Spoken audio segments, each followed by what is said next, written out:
Okay, let's get this show on the road. First things first, we need some fuel. It's going to be a long flight, so we'll give it 70% fuel.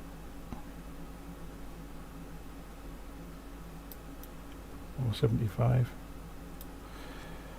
Pilot, co-pilot.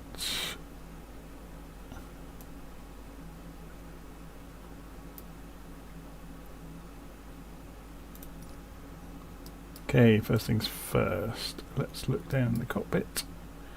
Avionics. Oh, battery on even.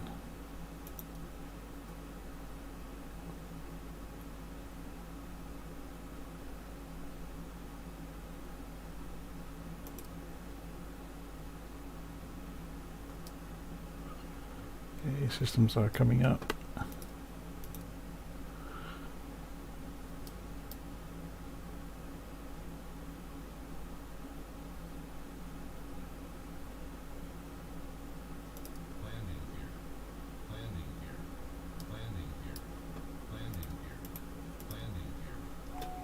Okay, I have some control issues. Let's go and check this. We want the King Air on the controls before we go any further, otherwise we're going to get all sorts of warnings being thrown.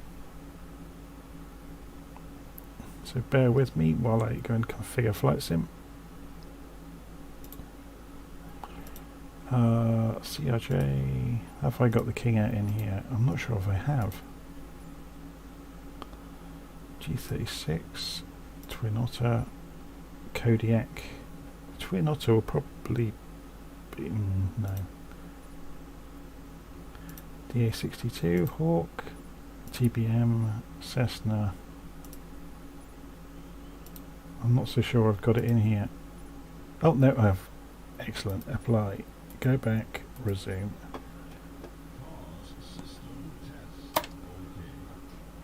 Okay, I'm just making sure that all of my controls are configured correctly, so let's just move them around before we do anything. That looks good. And flaps are good. Don't have any air brakes.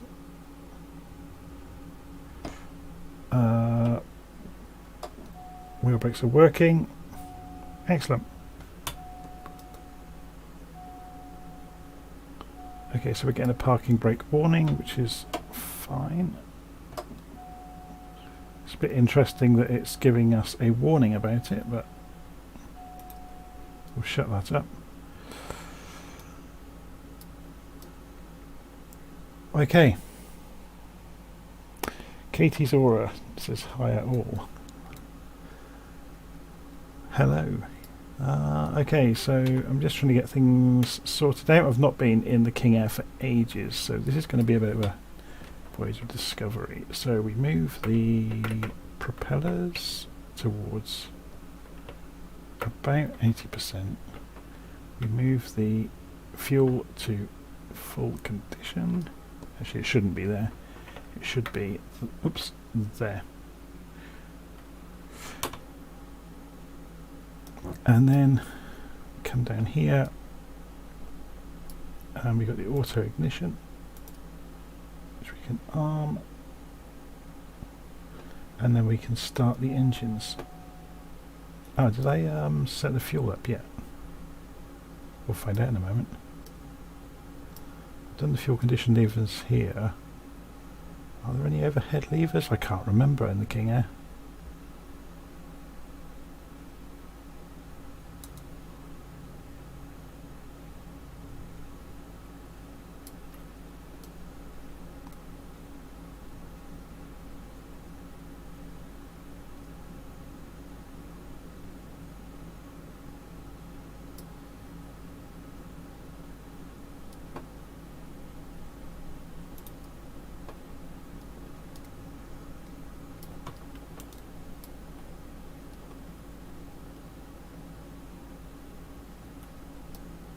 There goes the right propeller.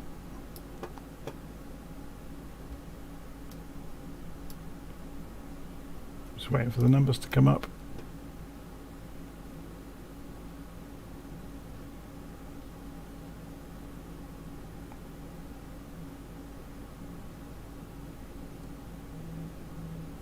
When it's above 50 we can advance these. Oops, wrong way.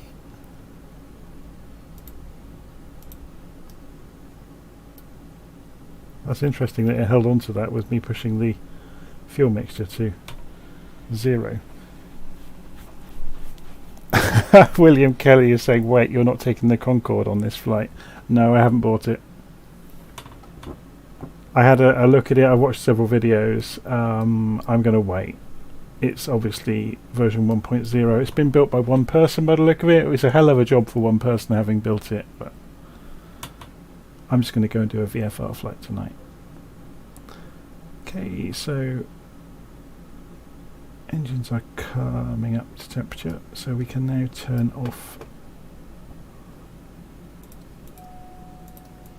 I'm just wondering why we're getting, yeah, generator of battery amperage is flashing.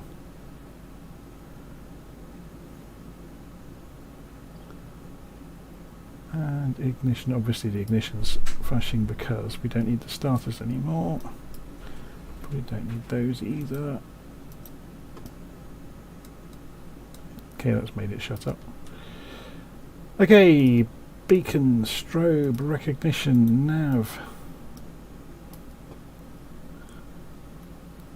Well, let's have a look outside. Everything's looking good.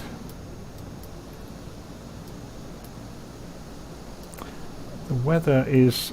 I've got live weather, but I've changed the time because we're in northern Spain. Obviously it's night time in Spain at the moment. And we're going to drive straight through the fuel truck in a moment and ignore him. I hate that they have the ground crew hovering around the aircraft, but there we go. I have to put up with it. So let's have a little look at the flight navigation map. We're going to take off from Girona and flight across Andorra, and then towards Pamplona, San Sebastian, Bilbao, Santander, Asturias, Alvedro airports, I can never say that, Santiago, and then to Vigo. So it's going to be a fairly long flight. Let's go and have a look at the wind at the departure airfield. So we need to taxi down to the other end, runway 19 for takeoff. Although it's only 4 knot wind, we can probably get away with it, but we won't tempt fate. And then we'll be turning 305 degrees. So we want 190 on the initial heading. Where's the marker? So if we push it. Okay. Come off the parking brake. And we're rolling.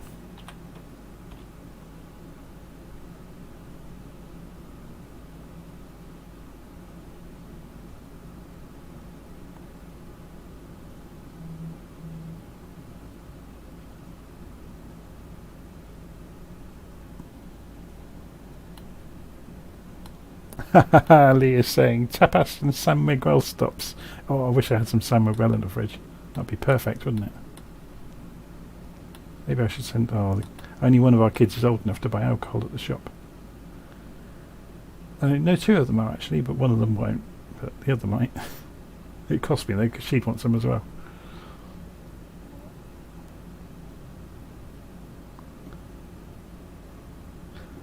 Let's check, just make sure before we set off what server I'm on. I'm going to put myself on the West Europe server, so we hopefully might see some aircraft along the way.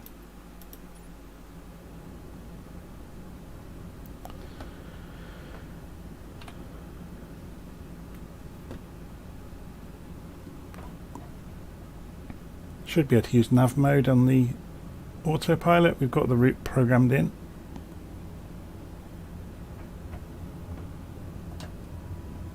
Move flaps to take off before we get onto the runway.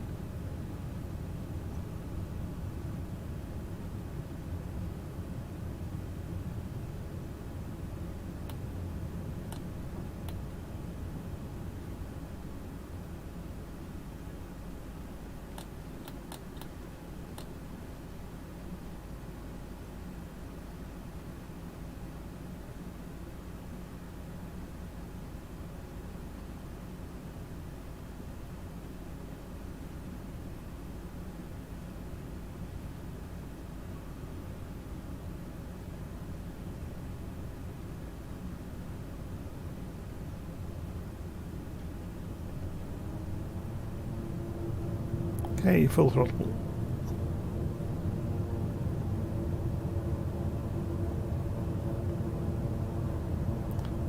Knots, and rotate,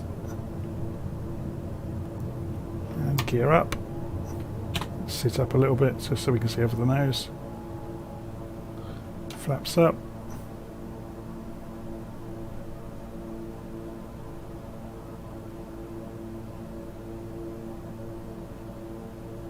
and right turn.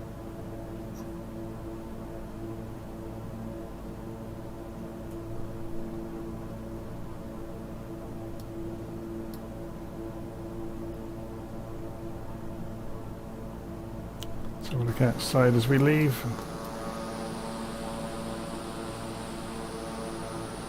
So I've got it set for about 8 o'clock in the morning, local time, in Girona. We're going to do this VFR, so I'm going to stay low for the most part of the flight. I'm not going to get much above 2,500 feet. So let's go for altitude hold mode on the autopilot. And center the heading on the direction we're going and turn the autopilot on. So the altitude hasn't centered itself on 2,500. That's interesting. It has now. Vertical speed, let's get ourselves back up there.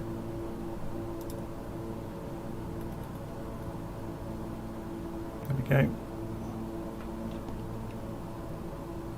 And we're over speeding almost, so we're going to cut the engine back to cruise, turn the warning off that's warning us about the speed we're going.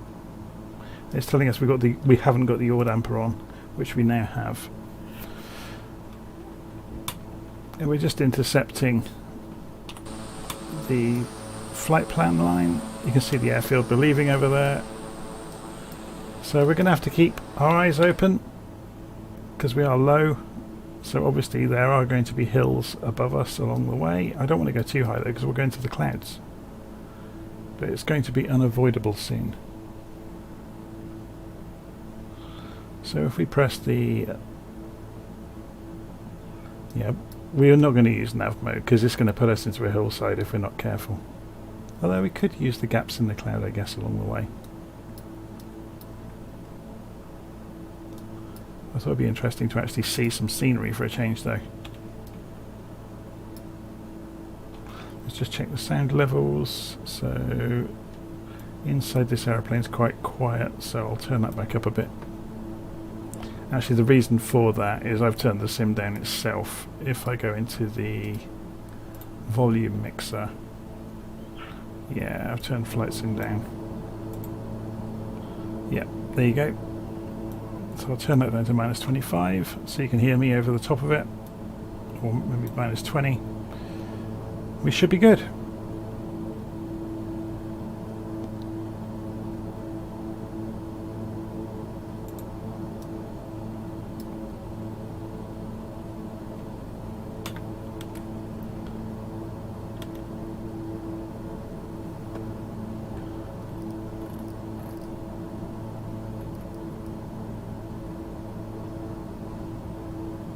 We are going to have to manually fly this unless I go much higher, but we'll see.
So if we went for 5,000 feet, I think we'll avoid most of the hills.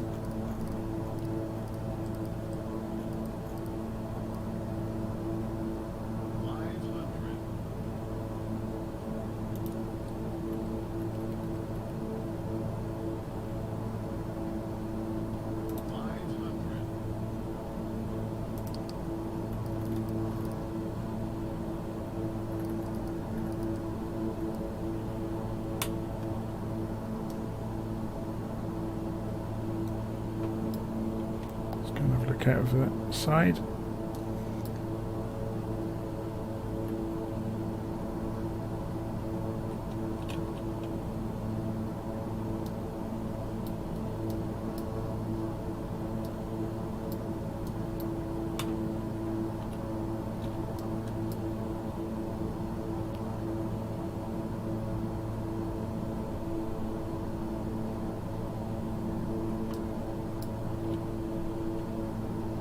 It's the only problem with this aeroplane, isn't it? It's difficult to see.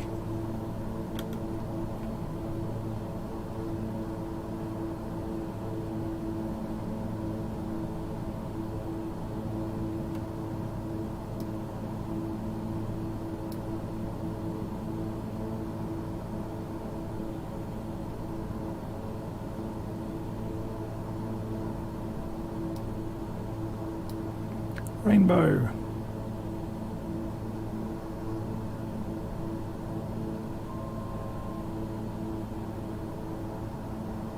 And a secondary rainbow as well.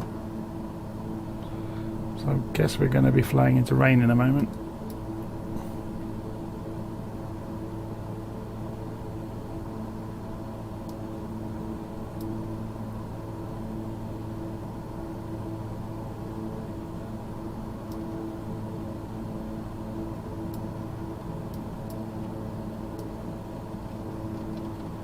Yep, here it comes.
Should we dip that back down underneath the clouds?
Don't think we're going to avoid the rain somehow.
Should we get some more range on this thing?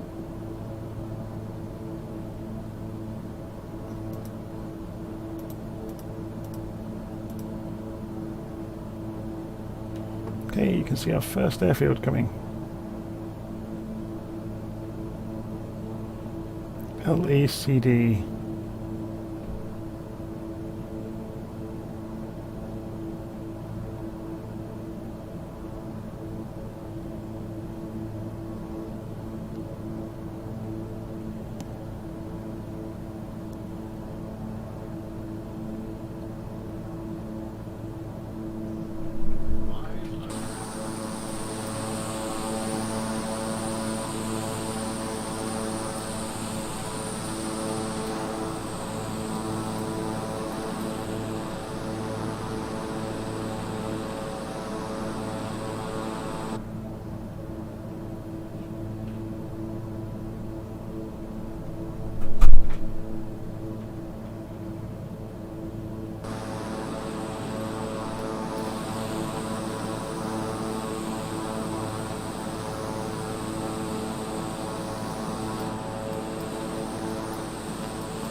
Okay, scroll lock, pulls up ATC,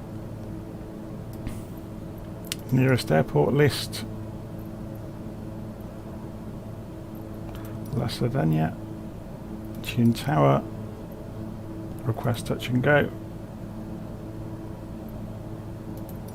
Tower Beechcraft Alpha Sierra, X-Ray Golf Sierra Kilo 5 miles southeast, 7,700 feet for touch and go. Beechcraft Alpha Sierra, X-Ray Golf Sierra Kilo Tower. Altimeter 29.57, wind 014 at 4. Make left traffic runway 07. So we need to fly around the airfield and come back in. Acknowledge Fly pattern left entry. traffic runway 07, Beechcraft Golf Sierra Kilo. So if we look around in the cockpit, you can see the airfield's down here. So we're going to fly around and come in. When we get parallel with the end of the runway, we should get landing clearance. So I've cut the engines back. Let's make this window a bit smaller.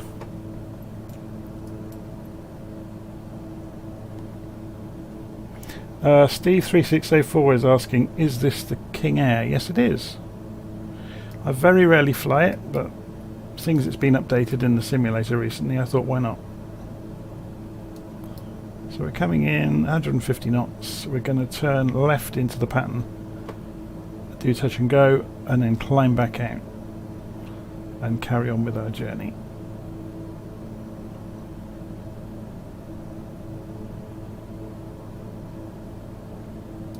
It's a bit snowy up here in northern Spain, isn't it?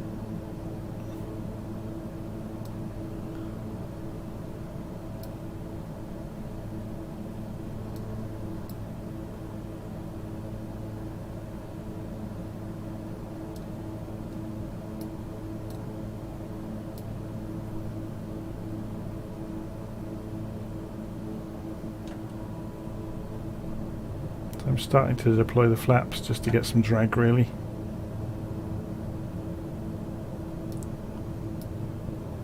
Yeah, you can see the speed is immediately coming off.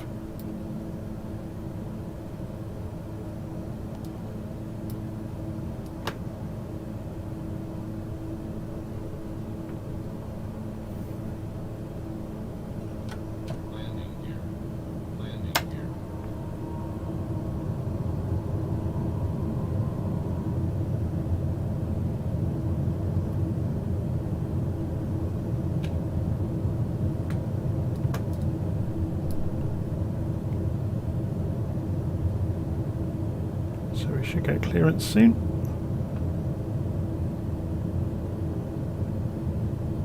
Beechcraft Golf Sierra Kilo wind 01 tree at 4. Cleared touch and go left traffic runway 07. Cleared for touch and go runway 07 Beechcraft Golf Sierra Kilo.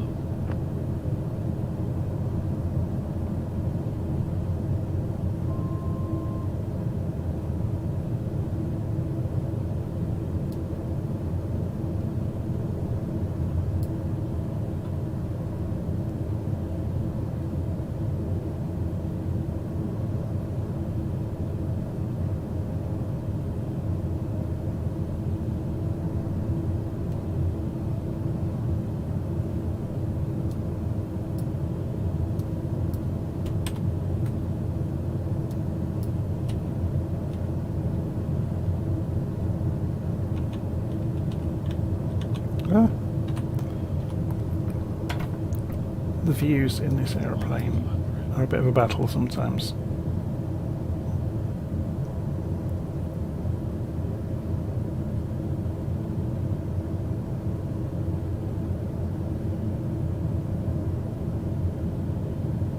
Well, this is only a touch and go, so it doesn't matter that we've come in a little bit fast. Look at it floating.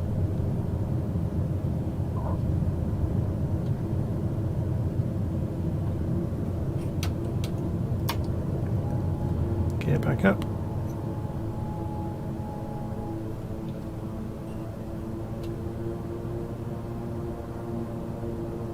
And accelerate.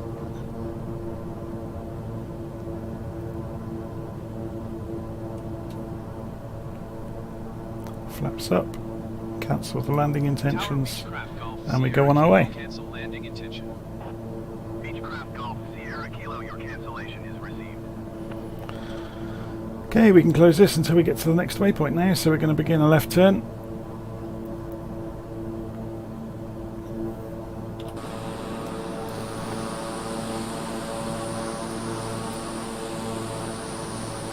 And I think this is a fairly long leg. Let's have a look at little nav map. So,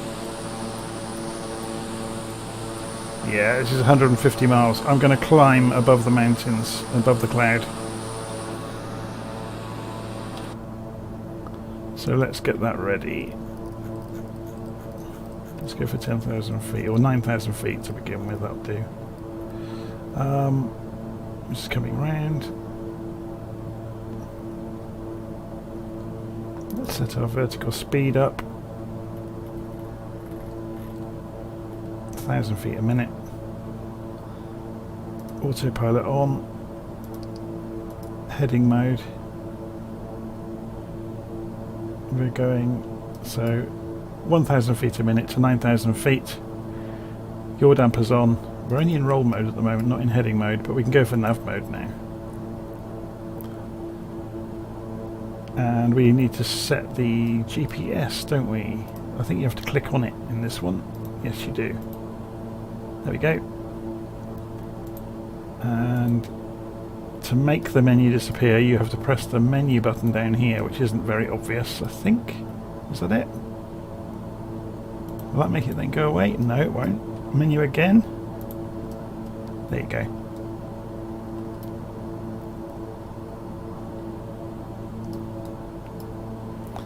Okay, so we're just in GPS mode, which we can confirm by pressing that. Yep, so it toggled between roll and GPS, which is nav mode essentially. And here we go, look, it's turning right to rejoin the the plot. We're just coming up to 8,000 feet. Okay, let's carry on up.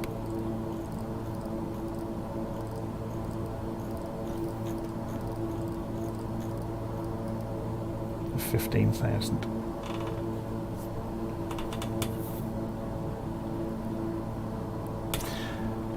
I can't remember how to see the screens properly. Oh, here we go. Because this should give us some numbers, yeah, which is really useful. And we get to see our outside air temperature is -4. We could get some icing, being in the cloud. So let's go and have a look and see what switches we have for ice protection. At the moment, you've got normal off, so it's on normal at the moment, windshield anti-ice. So up would be, let's just have a look from the side. It's not obvious looking at it, is it? Yeah, up is normal. Prop anti-icing, we can turn that to auto. Pitot heat is already on.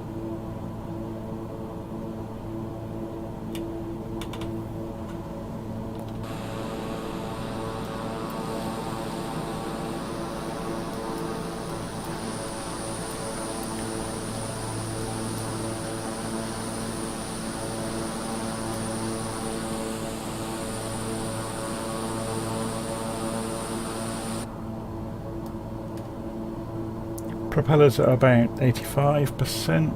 Throttle is at max at the moment. We're just going to ease it back to about the same as the propellers, about 85-90%.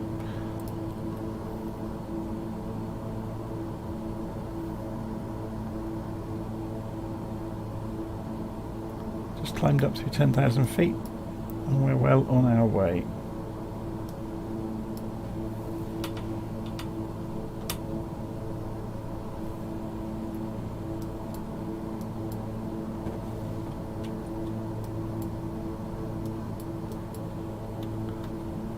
Can we fit down through? Oh, it won't let us go and climb through. That's a shame, isn't it?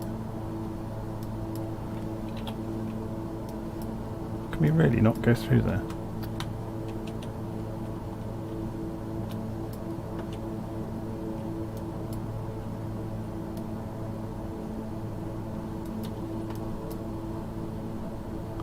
Okay, let's see if we get any icing forming. We'll have to be a little bit careful, I guess. Might get some surface icing.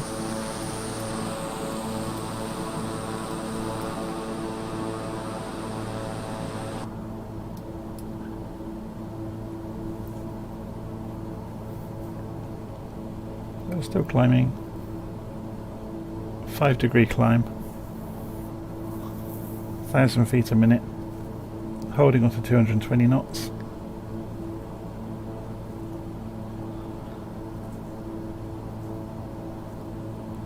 Go and have a look at little nav map. You can see the winds we're experiencing, so 5-knot wind from 3 to 5 degrees.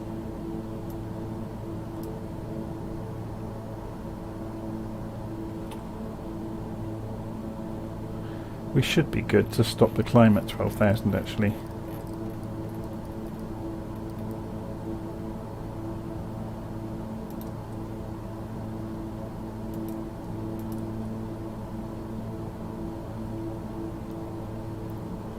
The aeroplane fall back down to 12,000 feet and we're in the cloud at the moment, which is quite unnerving sometimes.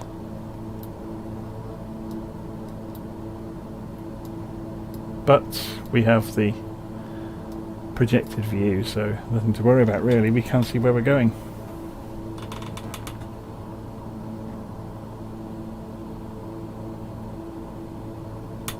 I've got to run transmitter in the background so people can see if they go and visit Virtual Flight Online.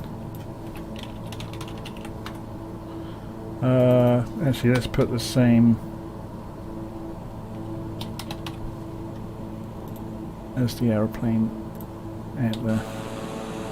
Actually, I haven't done the call sign. That's the first time I haven't done it in ages for the the tail number. Yeah, interesting. Anyway, So I should be showing up now. So if I were to open a browser and go to Virtual Flight Online and go to the Who is Online page for transmitter, you will now see that GJ Beck has appeared. If I click on myself, the map zooms in on me, and there I am, flying over Andorra. There's a few other people online this evening. Oh, someone's gone and bought the Concorde. I'm surprised actually there aren't more Concordes there on the list. Yeah, there you go.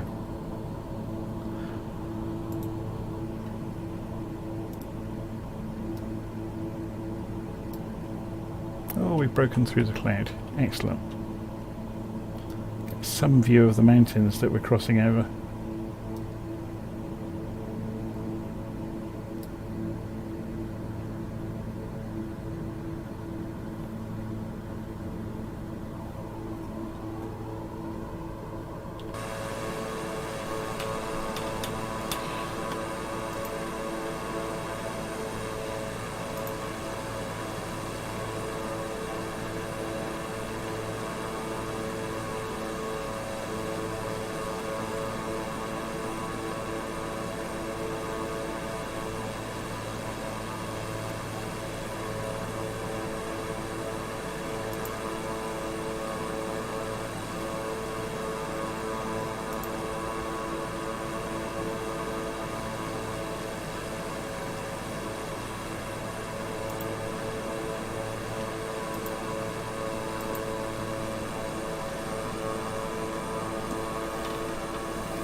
I'm going to go make a coffee. I'll be back in a few minutes.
Hello, I'm back. Okay, so on the live chat, Agilka, is that in the live chat, has asked where we are flying. Northern Spain. So if we go and pull up a little nav map, you can see we are between La Cerdaña and Pamplona. About halfway at the moment. And somebody is joining us. Flying Mr. O is joining us. And there he comes with Concorde. My word, look at the speed he's going. Can we keep him in sight?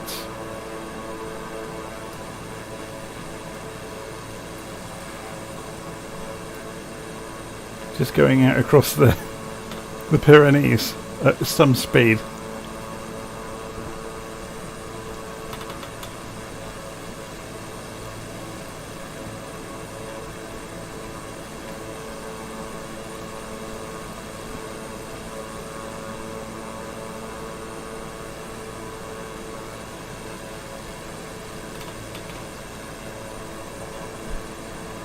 Okay, so RHCP has said hello there.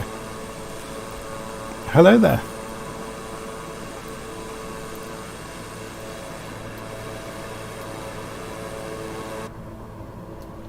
So yeah, we are over the Pyrenees between La Cerdaña and Pamplona. We'll be arriving in Pamplona in about 10 minutes or so, I imagine. 15 minutes. We're chugging along at 213 knots, 12,000 feet above the hilltops or mountain tops, and the sky is mercifully clear at the moment. So I'm going to go and turn off some of the icing measures we switched on when we were near the clouds. So you can see down here we had ice protection, which we put to auto for the propeller. The pitot heat is on. The windshield anti-ice was on normal anyway. So yeah, we don't actually need to worry too much.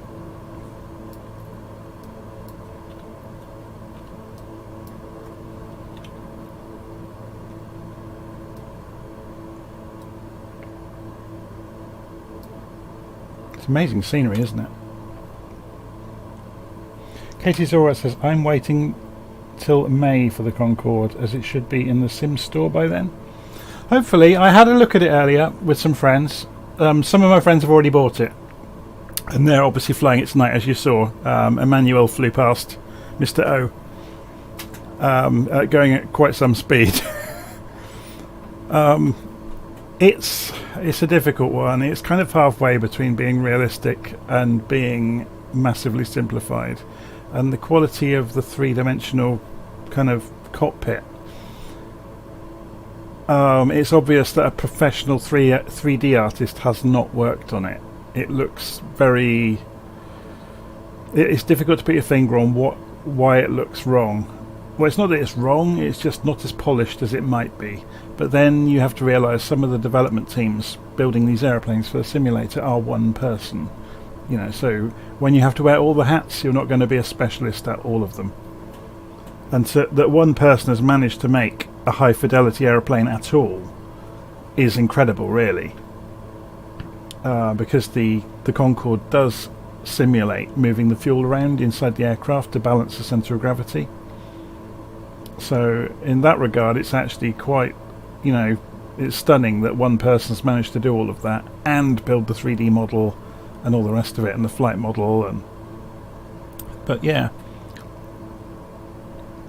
I think as long as you don't set your bar too high, if you've ever played with a study level Concorde in the past, in like FSX or something years ago, or P3D, then you'll probably be disappointed with it. But if you're just looking for a Concorde, which isn't too bad, I think you'll be quite happy with it.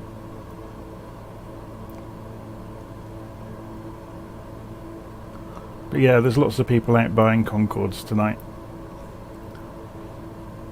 There's been a little bit of a gap, hasn't there, since any big aeroplanes came out, so... I think the plane I'm most interested in having another look at, which I may go and buy, is the Constellation. It's had a major update just recently, which has improved it enormously. So, but then the team that released the Constellation said that, you know, when they originally released it, it was a work in progress, and they'd actually released it quite early to, I think, to help fund further development, which is fair enough, you know, because nobody's got bottomless pockets. You know, if you're working as a lone developer or a small team, you can't go and run on a bank loan forever. Or, you know, if you're working another job and doing this in the evenings, for example, at some point you have to get the money in to fund further work. Yeah, I think X-Plane, Katie's always asking, said I did see a preview of the X-Plane version. I think X-Plane had a very good version of the Concorde. I think there were several for it. There was like a study level one and a freeware one.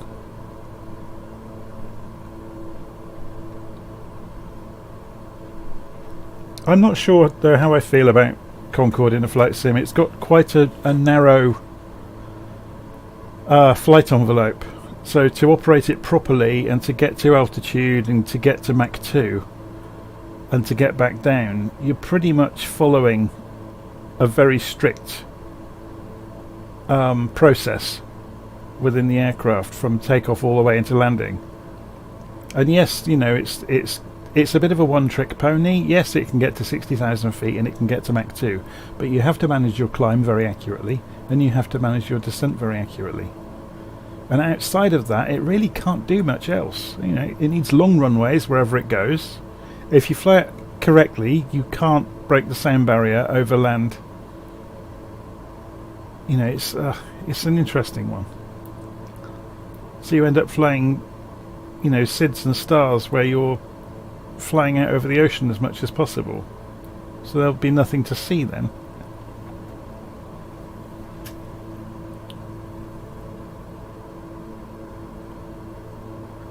Okay, we're coming into some cloud. I wonder if we're going to get the icing rear its head.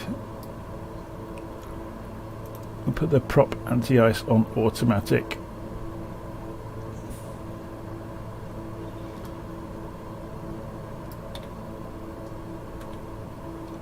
And see how we get on. I mean, we could divert just, you know, around this and go, but I think it'd be nice to see if we do get any icing form.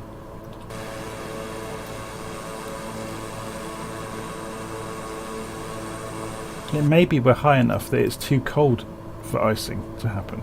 We're at minus 11 degrees. I forget what the numbers are, but once you get, it's around about 15, minus 15, isn't it, where ice can't form? Or maybe it's minus 10, I can't remember. I really should print all this up and have it on the wall.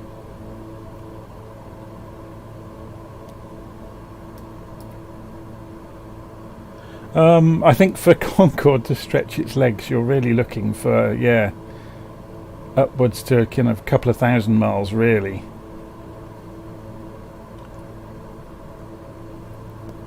Let's see if we get any icing form.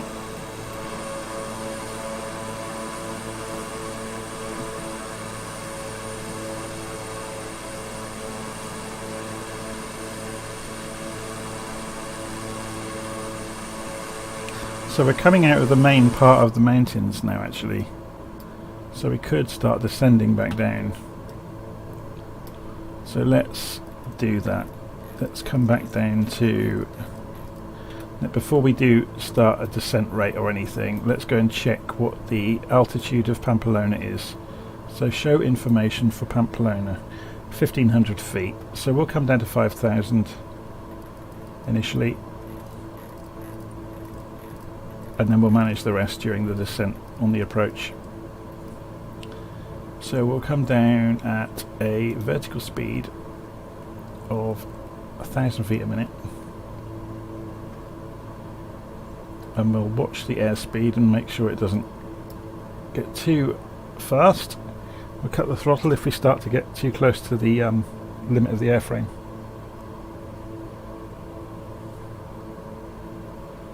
I guess the one great thing about the Concorde is you can suddenly, doing transatlantic flights for example, fall into the realms of the possible for a normal person. in that, you know, you could fly London to New York in 4 or 5 hours, is it, on a Concorde? Whereas, you know, using the A320 or something like that, you're looking at 7 hours.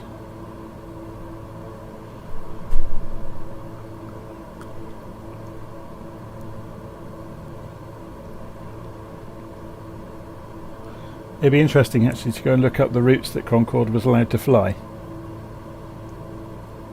Because if you fly it properly, you won't be breaking the sound barrier over cities.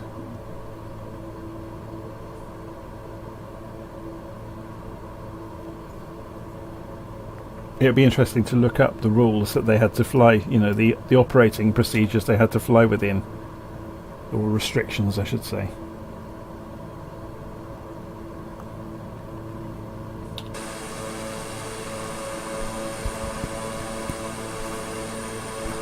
Okay.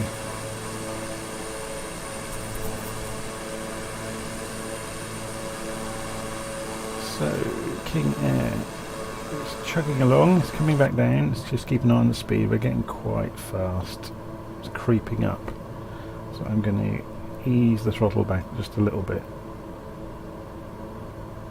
There we go. So the indicated airspeed is just bleeding off a tiny bit.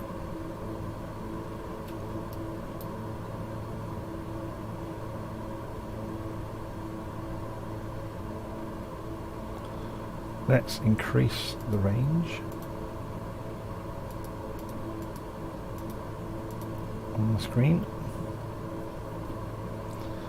So you can see Pamplona approaching. Let's go and have a look on little nav map and measure the distance. Or I mean, we could tune in the VORs. We could also look on the screens to see how far away we are if we were to pull up the menu.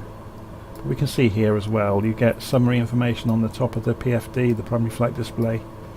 So you get to the next waypoint, obviously, which is LEPP, Pamplona. You got the bearing, the distance, estimated time. Now, ETE, I forget what all the different acronyms stand for. Let's go and have a quick look. Aviation acronym.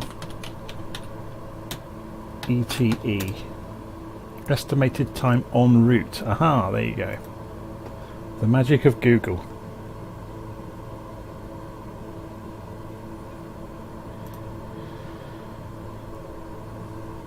So we're coming down gently, down through 8,000 feet now.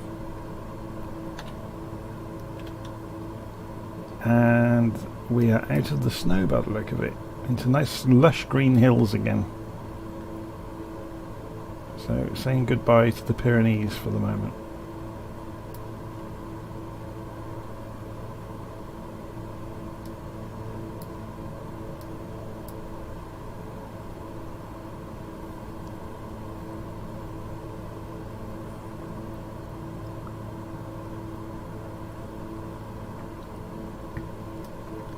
We will need to be careful because we're going to be below the levels of the hills as we come across this valley. So let's have a look at the plot. Yeah, so this is the line of hills where we're going to fall below. I wonder if these get... You can see like where we're coming back down here. So we were going for 5,000 feet, so we should be fine at 5,000 feet. Look. I was just looking at this ridge here and wondering how high it gets, but it doesn't look like it's too bad. Looking at the plot, it's this ridge here, so it's not too bad. And then we'll call ATC on approach to Pamplona and see what they want us to do.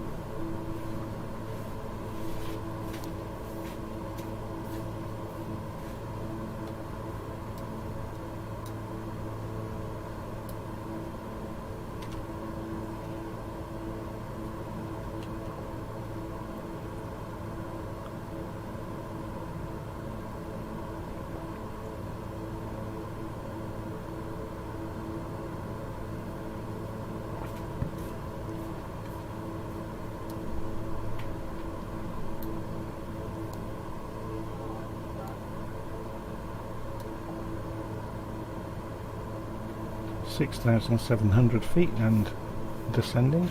230 knots, so we're still safe on the airspeed.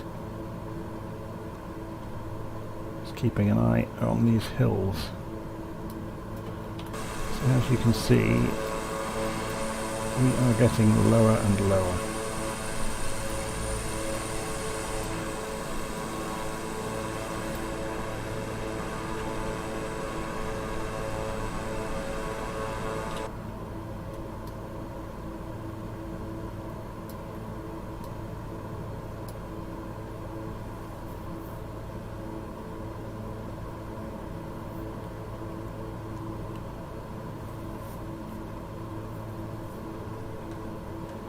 Look at the map.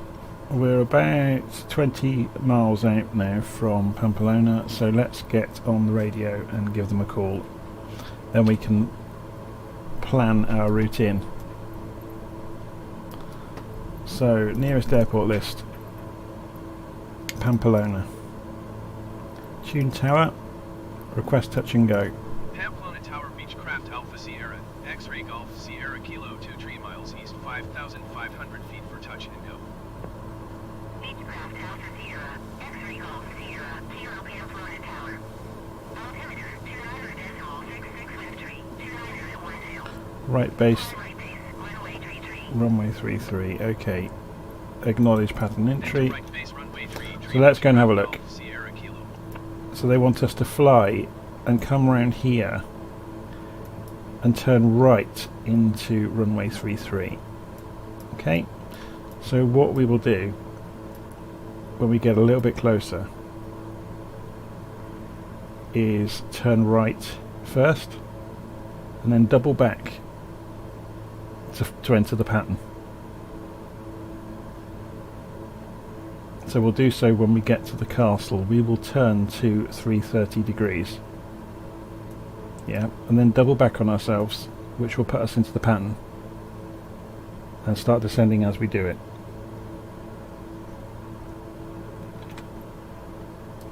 And as you can see, the weather's going to help us tremendously.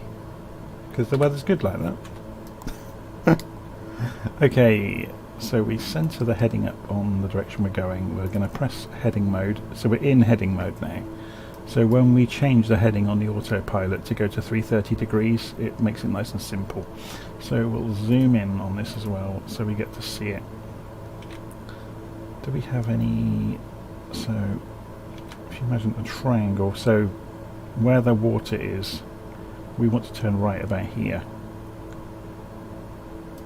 Okay. I'm just looking at the line of that lake to where the castle is.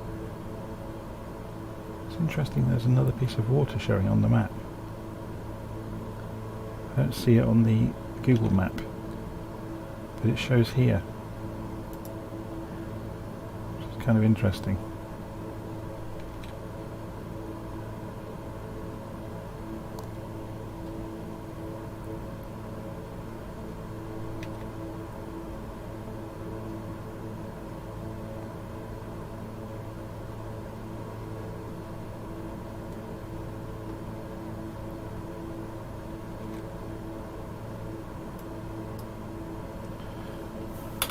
Okay, we're getting there slowly.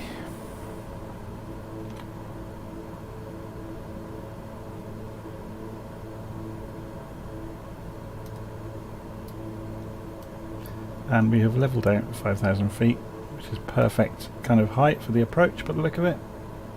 We ought to be looking around really, didn't we, enjoying the scenery. We're not doing anything of the sort at the moment, we're busy obsessing over the map. Some wonderful scenery we're going past. Right, it's time to turn. 330.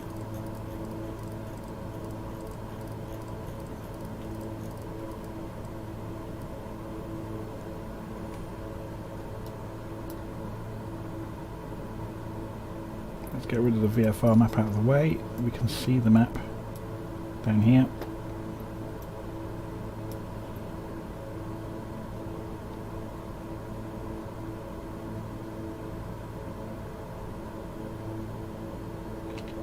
So if we go and look, this should hopefully make some sense. So we're flying the runway direction. We're going to double back and come back in. And then when we are parallel with 33, they should give us landing clearance, and we'll be doing a right turn on base into runway 33.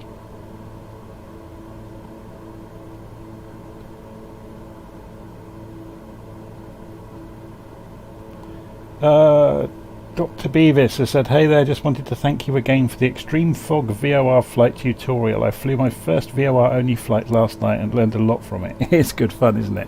It's a bit of an academic exercise these days because the VOR stations are being torn down. So there's far fewer than there ever used to be. But it's still good fun to do it. And obviously your GPS these days, you can just fly from waypoint to waypoint. But yeah, I find VOR navigation good fun. In some ways it's actually better than GPS because you can fly the radials, which you can't do with waypoints. Okay, so we're going to turn 90 degrees left. So if you ever noticed this, there's markers at the 90 degree points, so you can take note we need to turn left to 240. Yeah, it tells you that the 90 degree without having to even work it out. So we're going to turn left to 240. Just turn the heading knob forever and ever and ever until it gets to 240. There it goes. So what I'm doing there was moving this little marker, that's the heading bug on the CDI. This is the course deviation indicator. We take no notice of these markers at the moment because we're not really using it for that, we're using it just as a compass. And we can see now we are flying directly towards the runway. So in a few moments we will turn 90 degrees again and we'll enter the circuit. So we'll do it at around about when we get to Sariguran. That's probably not how you pronounce it.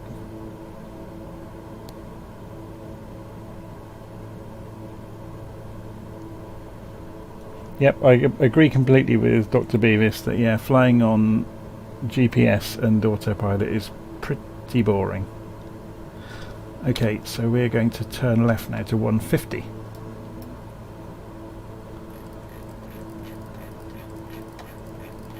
And with a little bit of luck, we'll get landing clearance along the way. And while we're doing it, we're going to cut the throttle.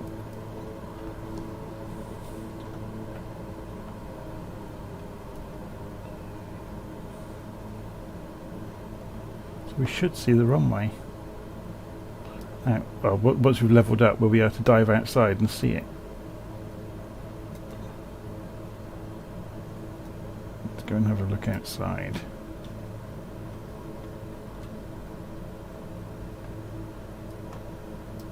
Famous last words there. You can just see it over the wing there. If we look from this view, there it is. There we go, we have landing clearance.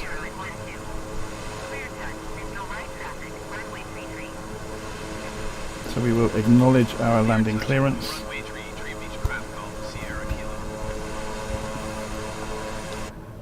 And let's go and concentrate on descending. So go and sit back in the pilot seat. Autopilot off.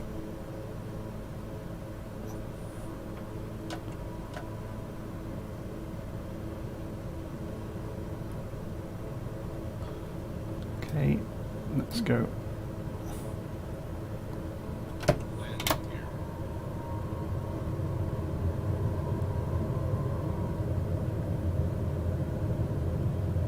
We're pretty much using the landing gear as a brake.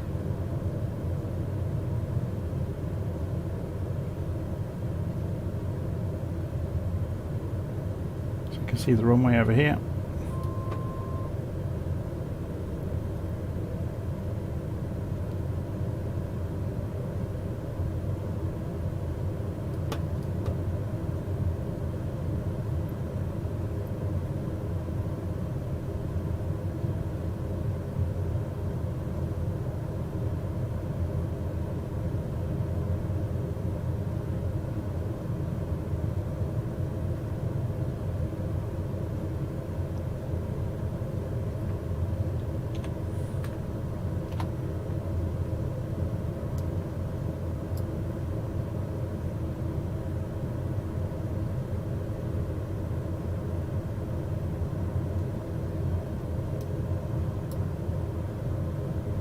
a bit high.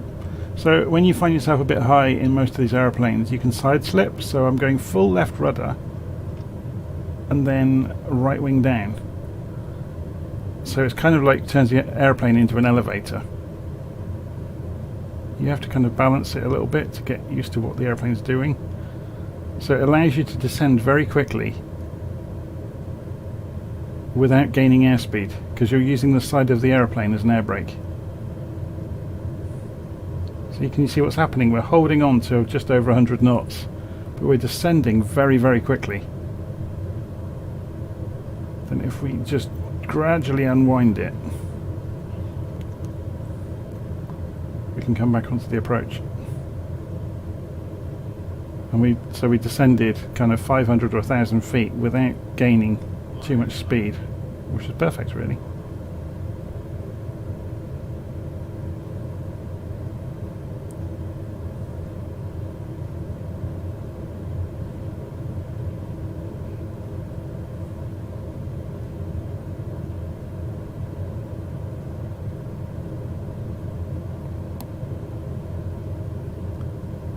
Okay, remember this is only a touch and go, so we're not going for a full stop stall onto the runway. Just going to gently bring the airplane into contact with the tarmac and then open the engines again. There we go, we're down.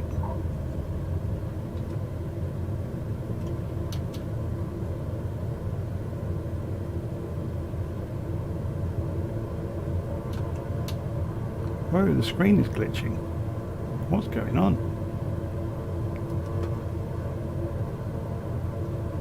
And why don't we have cancel landing intention available?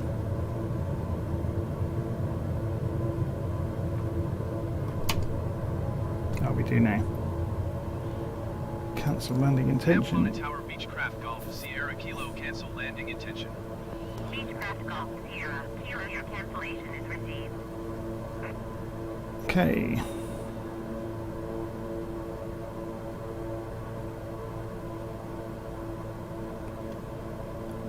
So we can go on with the rest of our journey now. So we're going north now, and this leg is nowhere near as long. So should we stay low beneath the cloud and just hand fly it? So engines back to 50%. And let's avoid the cloud if we can. 6 degrees outside. Get rid of ATC for the moment. And let's zoom out, and then we can see the route to LESO, which is, if we have a look at the map, San Sebastian.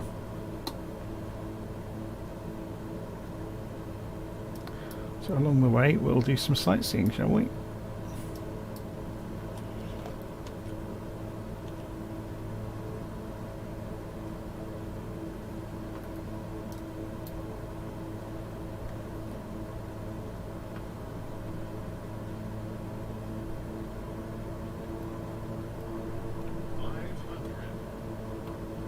Maybe I'll climb just a little bit so we don't get the guy shouting 500 repeatedly at us.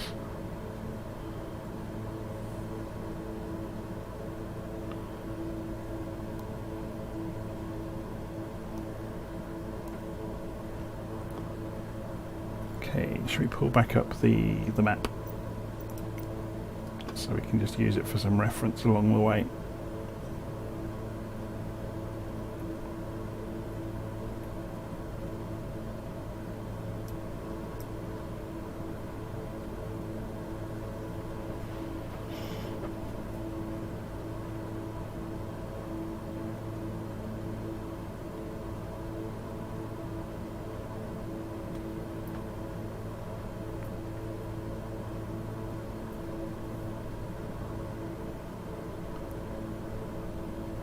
So if we just get this fairly stable, wind is trying to roll the aeroplane at the moment. Just putting a bit of aileron trim in so we can then go and have a look at the map. Looking at the wind then, I'm guessing we're going to get runway 4. You never can tell. It's going to be an interesting one because yeah, maybe they will go for runway 22 even though it's a slight tailwind, because look at the approach. Although these hills might not be as high as they look. We'll wait and see when we get there. With the low cloud though, if it's low cloud over the destination, that's going to be fun. Trying to do a visual approach with that kind of scenery. You know, with the hills near the turning point. You have to really think about it. Yeah, these hills are kind of dangerous, aren't they?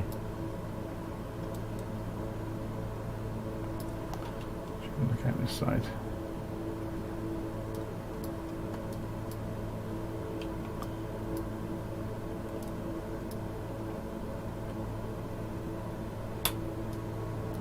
How are we doing for speed?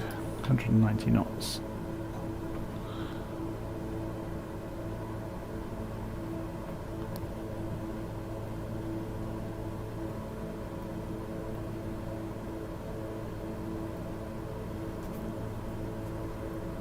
Just a bit foggy, isn't it?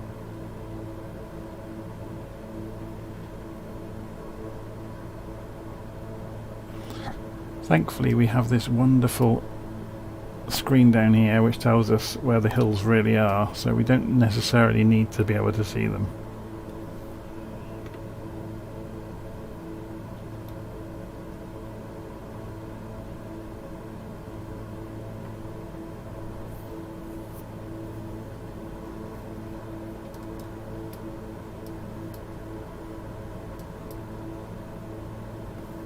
Should we go for that gap in the hill over there?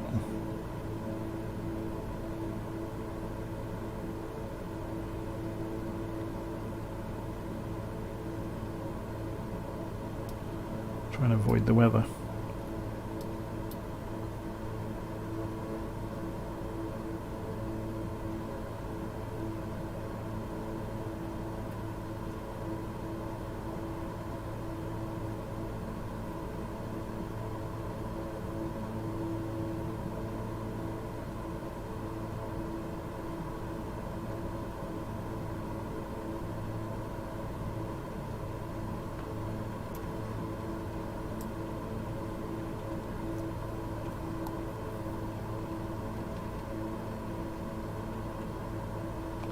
So this river valley should be pretty good all the way in. So tailwind, yes, tailwind is, but the wind is with you, which is bad for an aeroplane because, well, it's not while you're in cruise because it means you can go faster than the airframe is designed for, because the wind hitting the aeroplane, that's the major cause of structural damage. If you were to overspeed, it's because the wind hitting the airframe's not strong enough to deal with it. Obviously if the wind's going with you, you can go that much faster in terms of your speed relative to the air. There was a famous case a couple of years ago where a 747, when they were still being used for the commuter routes, or the commercial routes I should say, sorry, flew from the US over the Atlantic to the UK and broke the record because I think it had over 100 knot tailwind most of the way, so its ground speed was supersonic nearly all the way. Obviously its air speed, the speed relative to the aeroplane and the air it was in, was subsonic, but its ground speed was supersonic.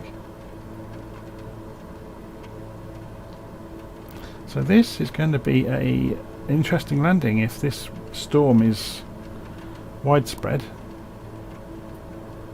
Should we pull up San Sebastian on the San Sebastian approach? No, we don't want that. Nearest airport list. We want San Sebastian. We just want to go straight to tower. Request touch and go. San Sebastian Tower, Beechcraft Alpha Sierra, X-ray Okay, Golf we're going to Sierra need Kilo 11 miles southeast, 2,800 feet touch and go. Beechcraft Alpha Sierra, X-ray Golf Sierra Kilo, San Sebastian Tower. Altimeter 29.70. right downwind, right downwind runway 22. So they want us to come in right downwind, turning right for runway 22. So they want us coming down this valley and then turn into 22. So we are going to head left right now. So let's center our screen up so we can see what we're doing and get some. Yes, we did. This is the problem of talking while doing things.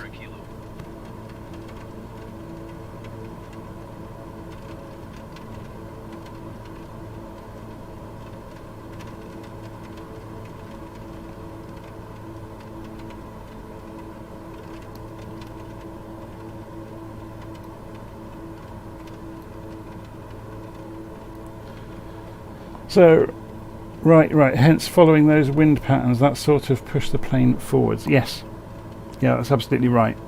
So if you're flying with the wind, you've got a speed advantage, because the plane is pushing on the air to push itself along. The thrust from the engines is hitting the air, so if the air is already travelling, it's like walking on a travelator in an airport, where you walk normal speed, but if you're already doing 3 or 4 miles an hour on the travelator, you're suddenly walking at 6 or 7 miles an hour. And it seems very, very strange when you do it. So we're just going to clear this hill, and then hopefully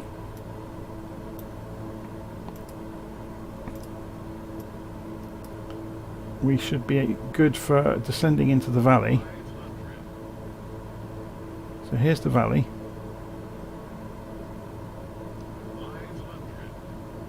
I'm going to cut the engines back. Let's go and look over here, and we should, with a bit of luck, be able to see the airfield over here. But we're going to fly past it, remember.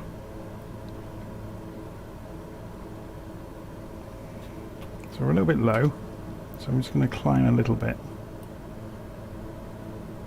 But that will aid us actually in getting rid of some airspeed.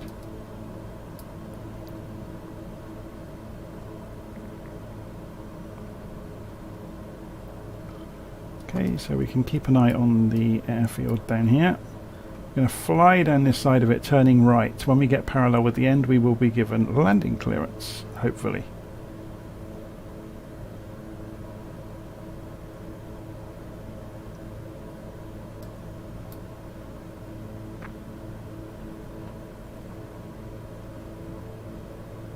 So the main concern about slowing down is to get within this white ribbon on the indicated airspeed, which allows us then to drop the flaps. So you can see there's the airfield out there. So we're just coming round to the runway direction, or the reciprocal of the runway direction I should say.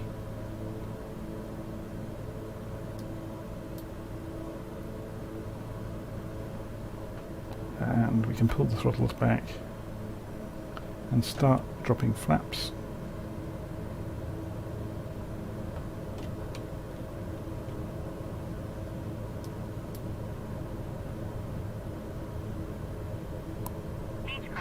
And there we go, there's our clearance.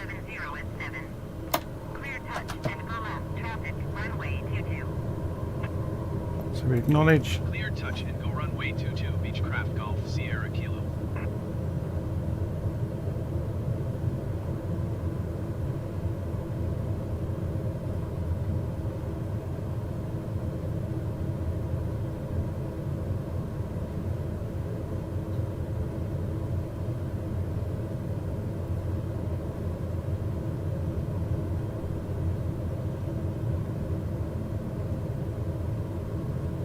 Didn't quite turn tight enough, but we can straighten that up.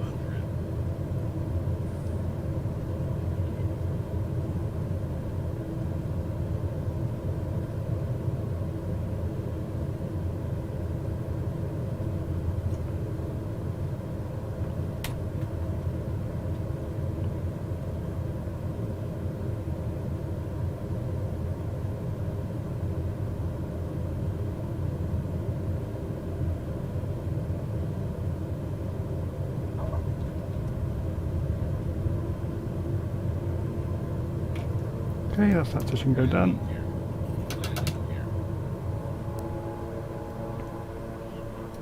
We should now be able to cancel the landing request,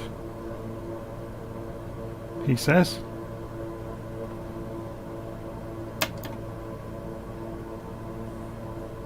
Maybe we need to give it a few moments. There we go. Cancel landing San intentions. Sebastian Tower Beechcraft Golf Sierra Kilo. So let's have a look at our route. We need to turn right. Beechcraft Golf Sierra. Kilo, your cancellation is received. And let's have a look at a little nav map just to see how far we are on the next leg. 50 miles to Bilbao. So what we can do,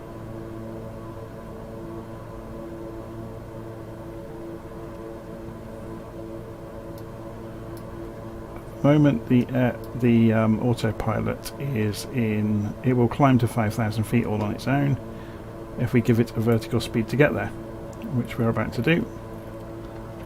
1,000 feet a minute. We'll center our heading up, go for heading mode as well, and turn on the autopilot and let go.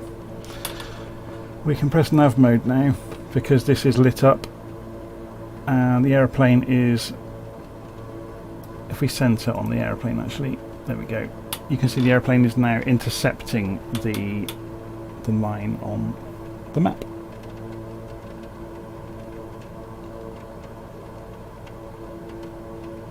Yeah, just looking at the live chat, I misjudged it completely. It's one of the big problems of when you're busy talking and explaining things and controlling the view with the mouse and flying the airplane at the same time. You often get things wrong if you're like rushing. And I cut the turn far too short. But there we go.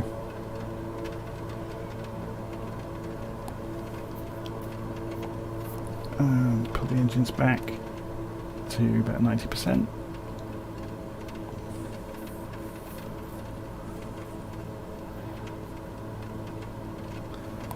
So let's go and have a look at little nav maps to see what hills we can expect on this next leg. So one of the great things little nav map can do actually. So yeah, we could go for less height. We've gone for 5,000, so we can illustrate that by putting this in here. So we'll obviously have to descend back down for the next airfield, but when we get closer we'll get the instructions from them. I imagine we'll be straight in on runway 30, so in which case we'll just deviate off of our course. We could have a play with ILS along the way, and I'll show you approach mode, seeing as they have ILS here, even though we're flying VFR. Although this weather isn't really VFR weather, to be honest, at all.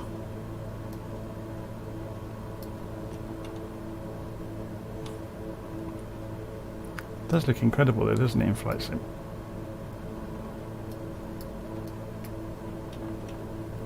Big fluffy clouds.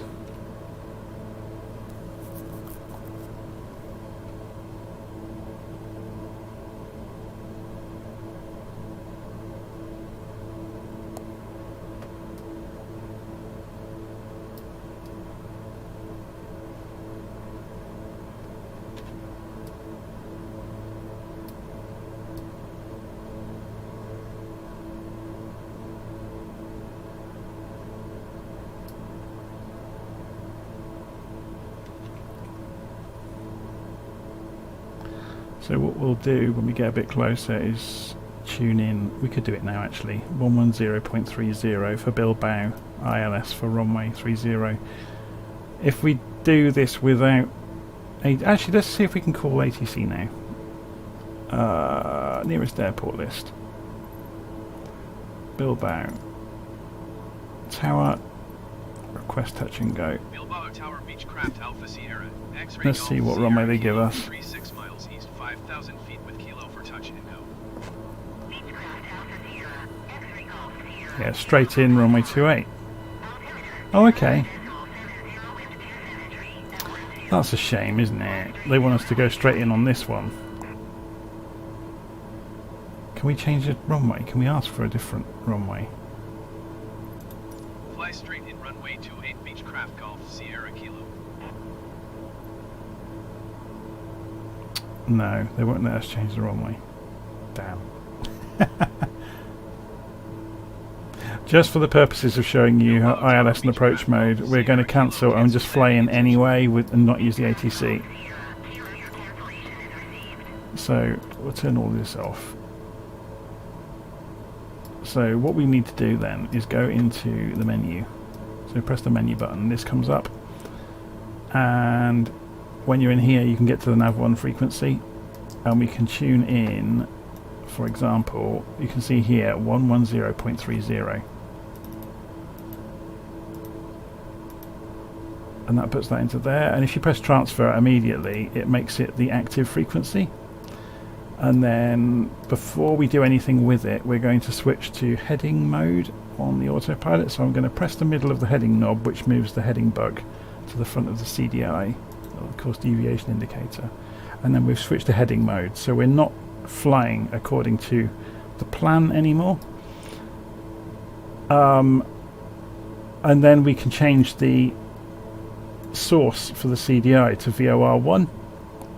When we get a bit closer to the airfield, this will make sense. We should find there's a course knob over here, and oh, that's interesting. So it's letting us set it. A lot of systems, it won't let you set the course if you've got a... Oh, I suppose it doesn't know it's an ILS frequency yet. So we want 297 degrees as the course. So we spin this round to 297, and this means the green arrow relates to the direction of the runway relative to us. Oh, there we go. Now we've picked the signal up. Look, the course isn't doing anything, which is what we suspected. So that is the runway direction. So if you imagine the little aeroplane is us, there's the runway direction relative to us. So we're flying straight towards it, and we don't want to do that. Yeah. Can we? How did I do that? How did I make that disappear on here? Okay. Let's go and press menu to make it vanish, and menu again.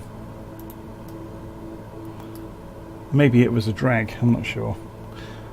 Okay, so what I'm saying here is, yeah, we don't want to fly straight to the runway, we want to fly over to here.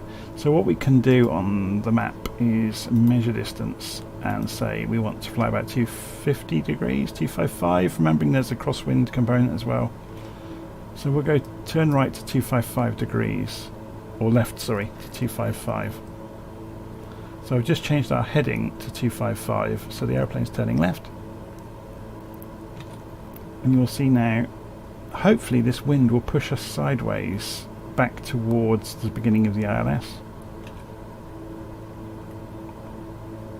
So let's just check. If we do show information for Bilbao, we've got the elevation's 120 feet. I just pressed B to calibrate our altimeter as well, so we want to come down to about 2,500 feet. So we're just changing our target altitude on the autopilot to 2,500. Go to vertical speed mode and descend at 1,000 feet a minute.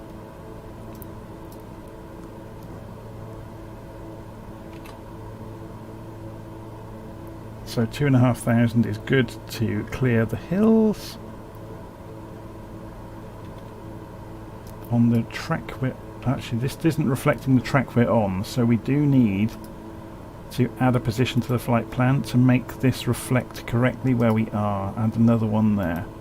Otherwise, so you can see this is changing because it's taking a section through the ground along the flight plan line.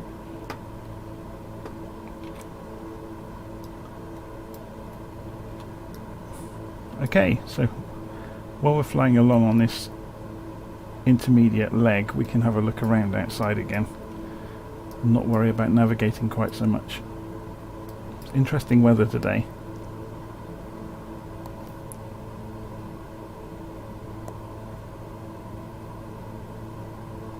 Have you tried holding down a left click on a knob and then dragging your mouse left or right?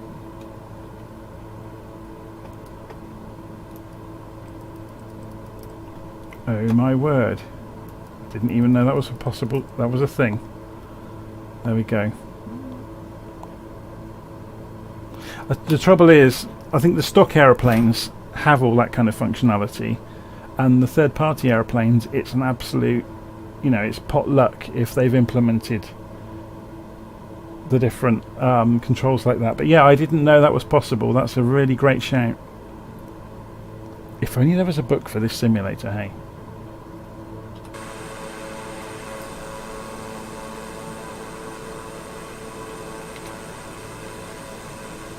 Okay, so we should, if we go and look inside, if you keep an eye on that course deviation indicator, you should see that green line starting to come in.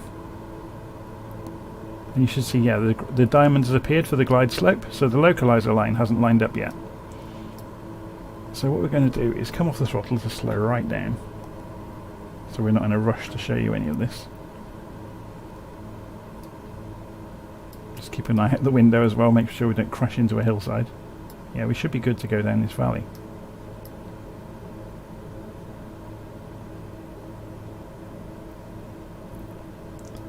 So when we cross the centre line towards the runway, this green line will sweep in. I think is it starting to move yet?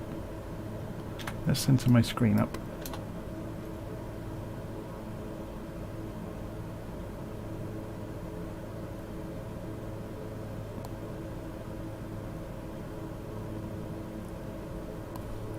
I'm just going to ease the throttles open a bit to stop us from decelerating any further.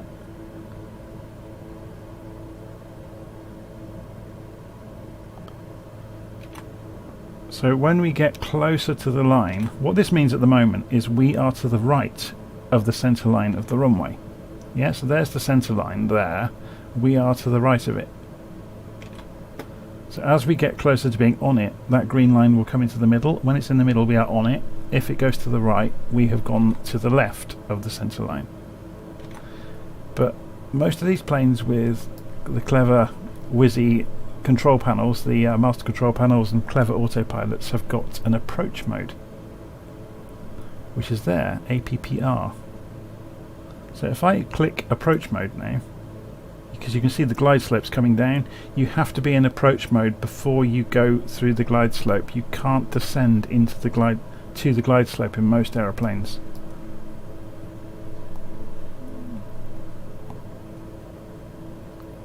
So now we are in. Did approach mode switch on?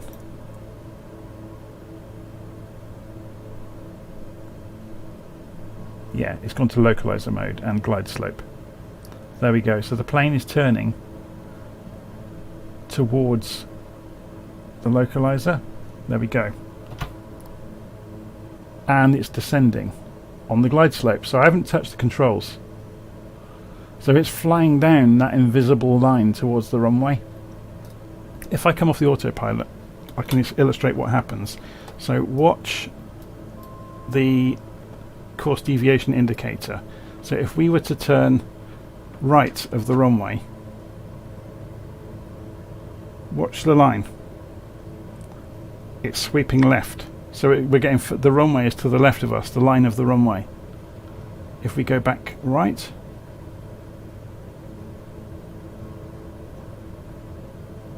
it will ease back towards the middle. Yeah, so we've overshot now to the left. So if we come back and we just gently line the plane up, we'll get the wheels down now. So the same is true of this diamond. You can see we're slightly above the position in the sky we should be. If you imagine a line through the sky, generally on a 3-degree glide slope, but it's not always 3 degrees. The green marker, if it's in the middle of this, it means we are on that invisible line. If it's below the halfway point, we're above it. If it's above the halfway point, we're below it. So we're diving down to meet it, and then we line back up on the runway. So we just basically chase the localizer and the glide slope down to the runway, but with the foresight that we know which way the runway is. We don't just blindly chase them, otherwise we go around in circles.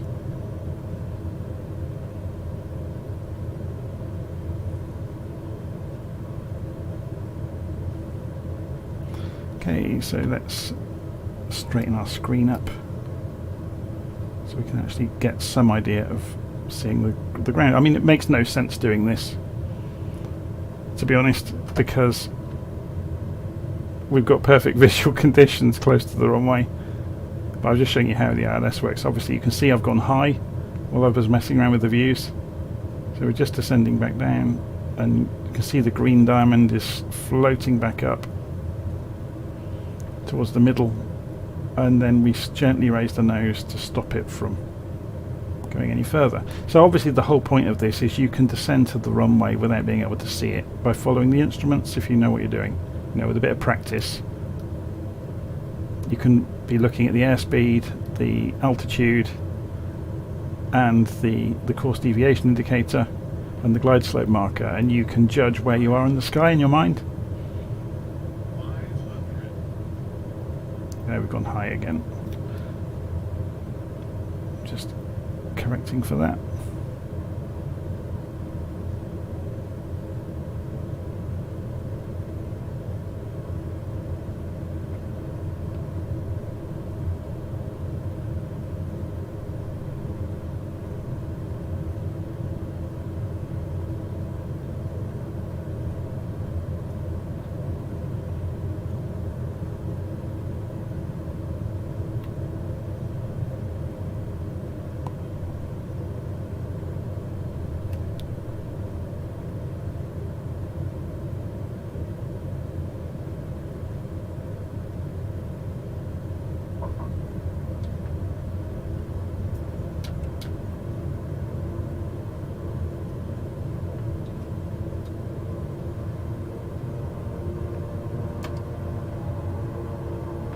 Okay.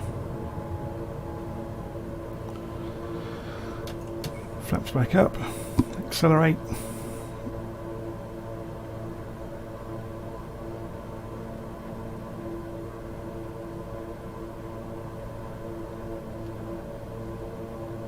The default 152 isn't the Aerobat, is it? No. There's a second version of the 152 that's got a red colour scheme that's got reinforced wing route more than anything else. Ian Robertson says hi from Burlington, Ontario, Canada. Hello Ian, nice to meet you. Okay, so we're just climbing out, cutting the engines back to about 90%, and our next leg takes us on from here. I'll just level the plane out and get it climbing out on its own so we can go and have a look at the map. Okay, so we'll go for heading mode to begin with. So I'm centering the heading marker and engaging heading mode. So heading marker's lined up. Heading mode. We are going to go for about 5,000 feet, I guess, to get out of the cloud. We'll do it at a vertical speed of 1,000 feet a minute. And we will then go and engage the autopilot, which I've just done.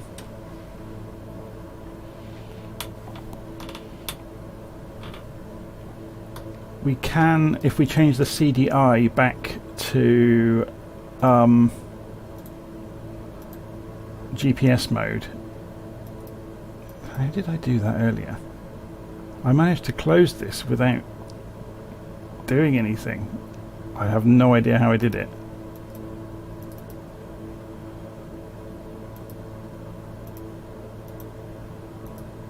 Anyway, we know we can press the menu button. And we can press the menu button again. Okay, so I've changed the CDI back to GPS mode, which means it's showing that relative to the flight plan where we are. So at the moment it's showing, yeah, we're to the right of the planned line. So if we were to press nav mode, it will start navigating. It's switched to GPS up here, and it's going to reacquire the flight plan line. So it will intercept it all on its own while it's climbing to 5,000. Okay, so while we're doing that, I was going to say we'll have a look out the window, but there's really not much to see in this cloud, is there? This is the risk you take with live weather. You never quite know what you're going to get.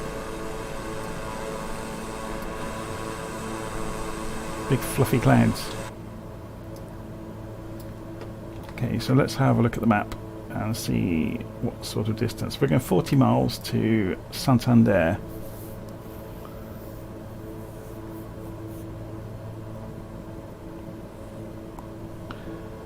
once we go from Santander, we're heading off to Asturias.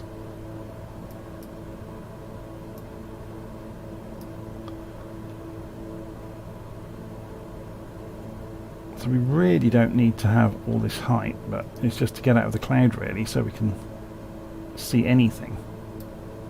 There's quite a lot of cloud along this piece of coast by the look of it. He says as they break out of the cloud.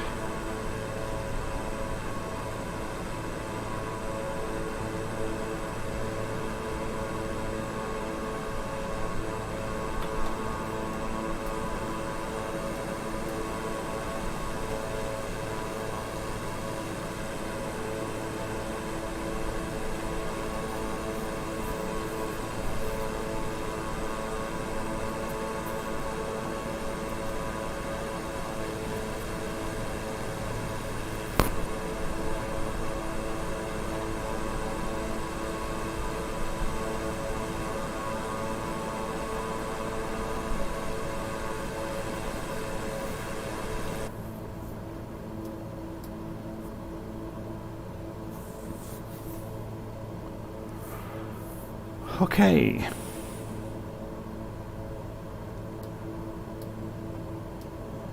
I wonder what cloud base. We could probably go underneath it, couldn't we? Although, no, looking at some of these hills, they come right up to the cloud base. Don't think I want to try that somehow.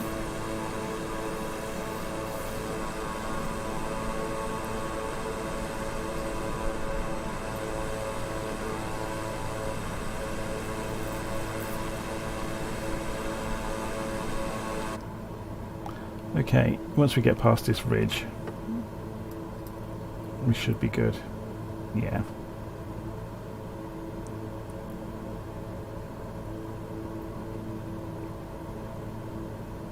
So it looks like the cloud base is about 2,000 feet. And 1,500 even.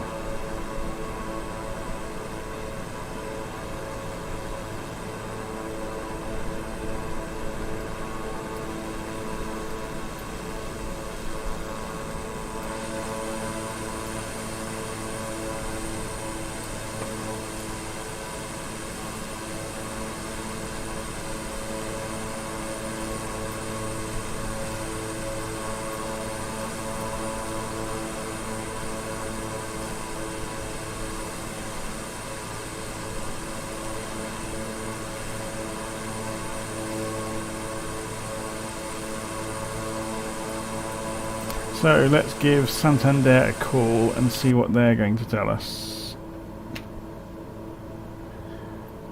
Tune Santander. No, we don't want approach, we want tower. So Santander, tune tower, request touch and go. Santander Tower Beechcraft Alpha Sierra, X-Ray Golf Sierra Kilo 21 miles east, 5,000 feet touch and go. Beechcraft Alpha Sierra, X-Ray Golf Sierra Kilo Santander Tower. Altimeter 29.73, wind 265 at 24. Fly straight in runway 29er. So they want us to fly straight in, which is handy. Make straight in runway 29er, Beechcraft Golf Sierra Kilo. So what we will do is go heading mode again. So we'll center the heading marker up and we'll fly slightly to the west so we can straighten up on the runway when we get there. So all we've done now, look, is deviate from the course slightly. So we're taking a line across the map. And while we're doing it, we'll start descending. So we'll take altitude now down to 3,000. And vertical speed, 1,000 feet a minute. And we can start coming off the throttles. Back to 50%. We've got plenty of time to slow down.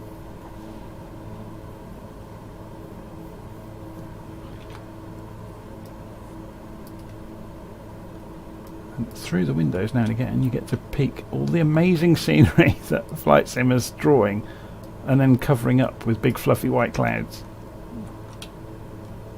That's the live weather for you, isn't it? We have this adventure into the unknown. Cue Idina Menzel.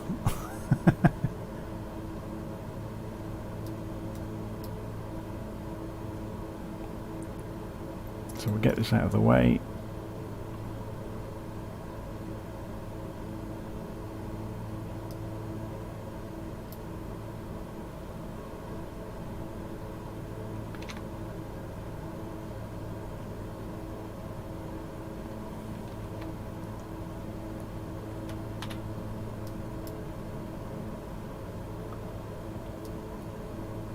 Something we could do here is go and change the CDI to localizer 1 again, and if we were to go in the menu and go and tune the nav1 frequency to, what was it, 110.90, 11090, transfer it to active, and this is lit up straight away. So then we press menu twice to make the menu go away. So you can see we immediately need to turn.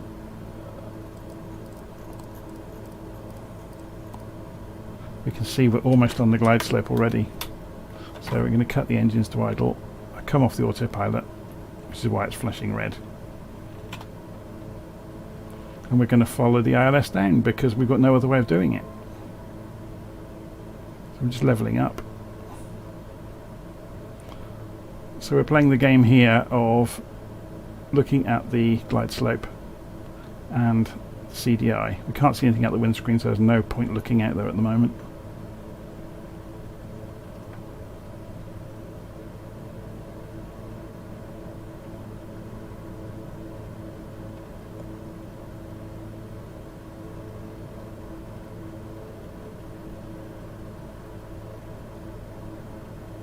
So you can see we've gone to the right of the glide slope. I'm kind of doing some of this manoeuvring on purpose so you get to see the lines move, otherwise you don't learn anything.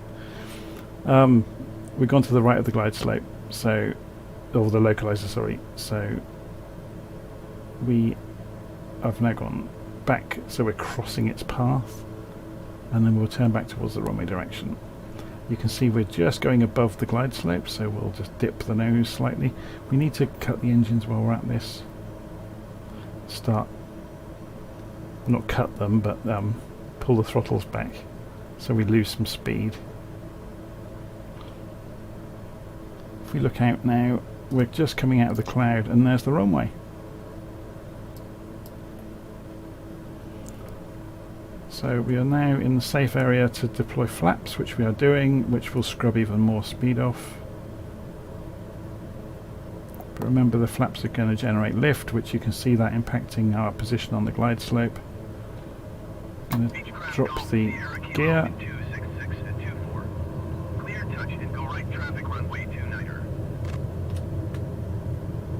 Acknowledge landing clearance.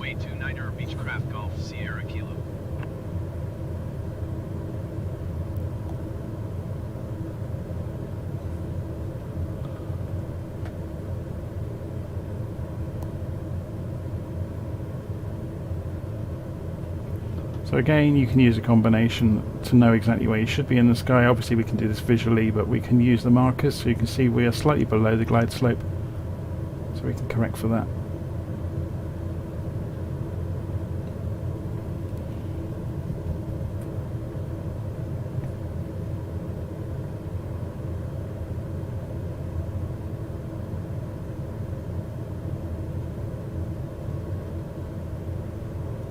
Funny, isn't it? You think, oh, we're going to do a VFR flight, and then the weather closes in and it's no longer a VFR flight really.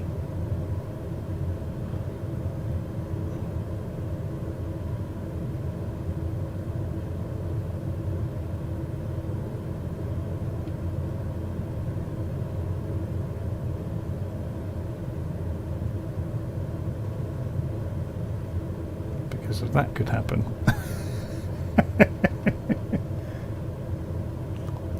I think sometimes the reason you see a weather change suddenly when you get near an airfield is the simulator engine switches from the regional meteorological data to the local meteorological data. which has been reported by the ground station and is in the system. So sometimes there's a difference, and it doesn't do a very nice transition between the two. It seems quite sudden sometimes.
Whoa, there's a real strong downdraft then.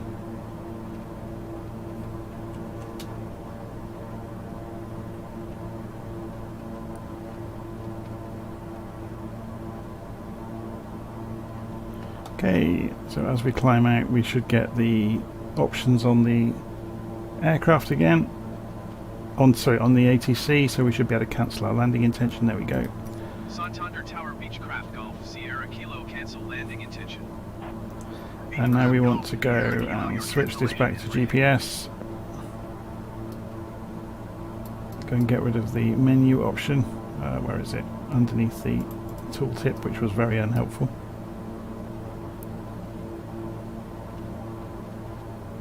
Let's climb out of this then. So we've got a little way to go now.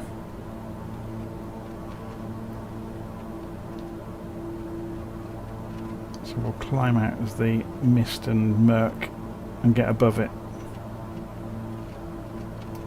So heading, let's center the heading bug up, put ourselves into heading mode on the autopilot, which we've now done.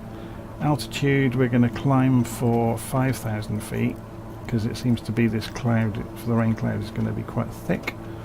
We'll do it at a vertical speed of 1,000 feet a minute, so that's all looking good.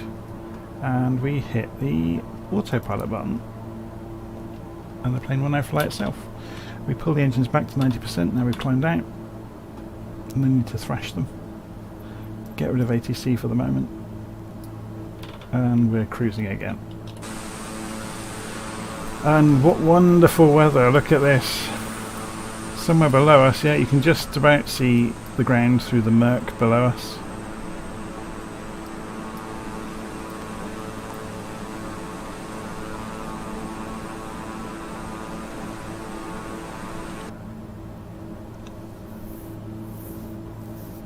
Climbing up to 5,000 feet. Should we go and have a look and see who's online while we're on route? Actually, let's have a look at the route first, see how long we've got. Oh, we've got quite a long way to go, 97 miles.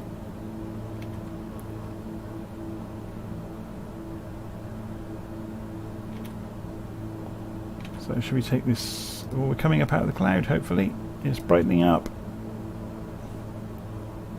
What's the outside air temperature? It says down the bottom here, doesn't it? 1 degree. Woo! We could get some icing if we're not careful. Should be okay. It's on automatic anyway, the icing, so should be good. It's definitely brightening up. Unfortunately, we're already at 5,000 feet, so let's go for 7.5.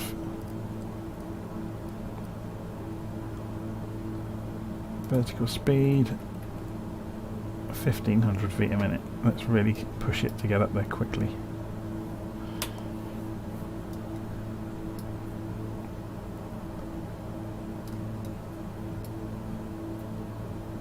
Yeah, all I was going to say is while we're climbing out to our cruise altitude, let's go to look at Virtual Flight Online. Say who is online and find out who is online. There's not many people online this evening. I guess it's getting late, it's nearly midnight in the UK. There's me. I've been online now for an hour and a half. last landing rate that we just saw was 72 feet a minute, which was quite a good one. Okay, we're out of the cloud. Hurrah! And we're at 6,000 feet, so should be good in a moment. An extra 1,000 feet above the cloud tops won't hurt at all.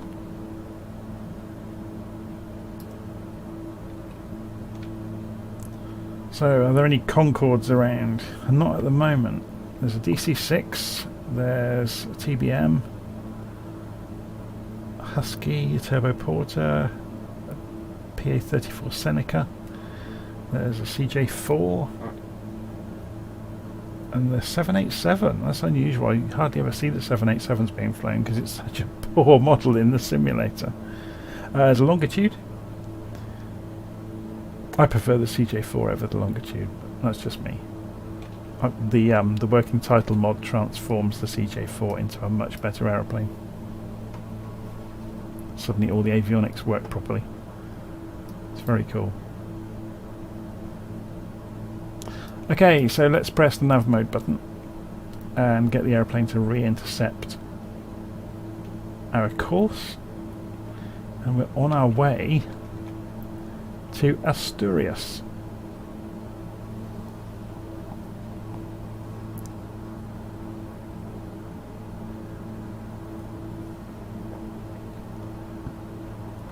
It's a shame we can't see the hills. I chose this route specifically because you get nice hills all the way along the way. And of course it's sod's law, we've got absolute blanket cloud. Oh, actually no, we haven't. We can see the hills over there. We're clearing out of it. Okay, so that's going to be quite nice. It'll be quite picturesque then towards the end of the flight if we're leaving this weather behind. Yeah, look, that's what we're leaving behind. So it's braking. That's fantastic. Okay. So what we'll do, we'll go inside the cockpit and get up against the window. Hopefully. And you get to see the hills going by. Can we get into the front windscreen? Kind of. Yeah, it's a bit better view, isn't it? So this headland we're just passing down here is Los Laos, Playa de Oyambra. So there's a holiday resort down there and a beach. The hills in the distance that we can see then are these ones here, La Florida, Cueva el Saplao. My pronunciation is probably horrendous and I do apologise.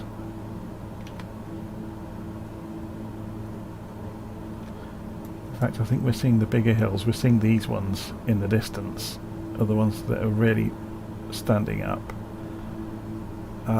We don't know the names of those, do we? Torre de Carredo. That'll be those ones over there.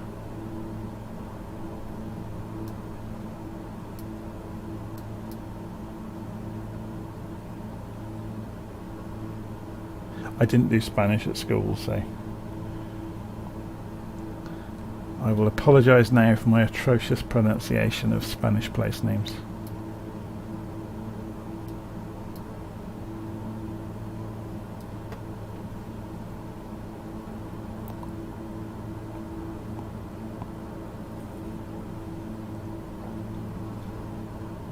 When I went to school, we started off with French as a second language, which I learnt for about 2 years, and then if you were good enough at French you were given the opportunity of carrying on with it. And also during those 2 years, if you were good at French, you could do German as well. But the school I went to didn't do Spanish, I don't seem to think. It was just French and German, whereas my children have learnt all three at various times.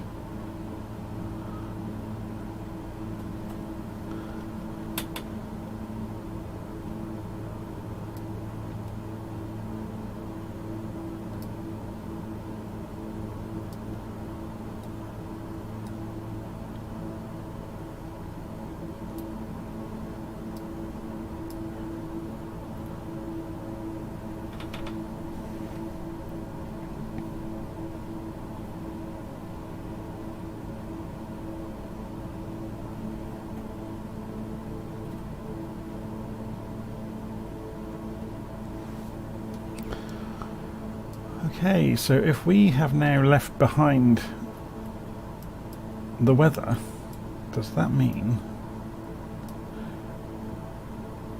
we could come back down to 2,000 feet? So let's do that. Altitude. Target altitude is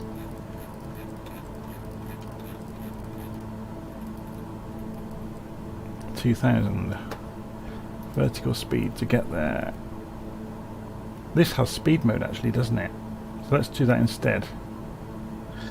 So we'll set our speed. So if we go to flight level change, and where's the speed? Oh, it's up here.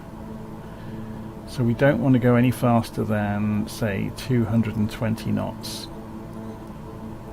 So then we can just cut the engines and the aircraft will descend rather than get any slower than 220 knots.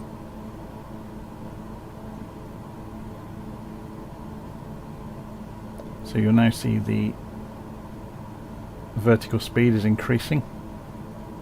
It's holding 220 knots by descending.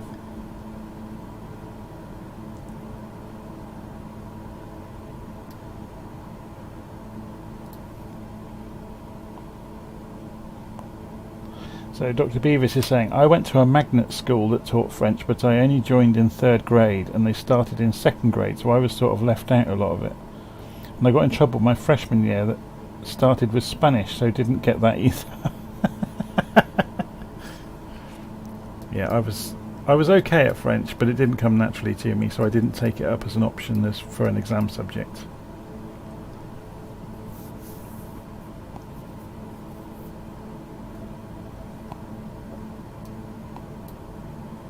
I've got very basic French, let's put it that way. Okay, so we've leveled out now. We're coming down to 2,000 feet. So we're going to open the engines back up. This should switch to altitude hold mode all on its own. So yeah, the speed mode has disappeared because we are approaching the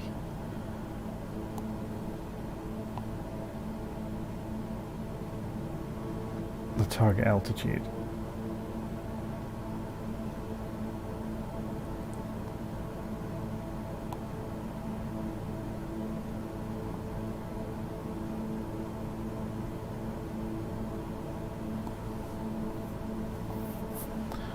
Okay, so now we can see a bit more scenery.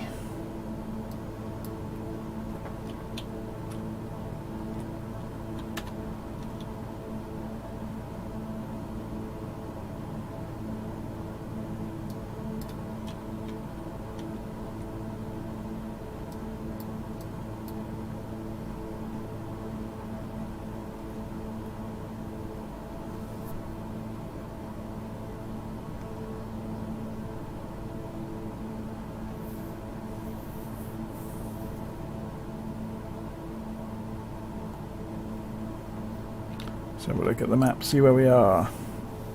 So about 60 miles to run into Asturias. It looks like it's going to be straight in on runway 29 or 29.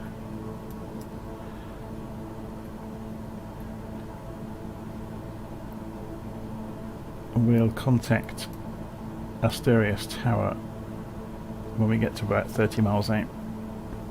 Ask them what they want us to do. So we'll change this back to 2,000 feet now, just to recalibrate the display a little bit.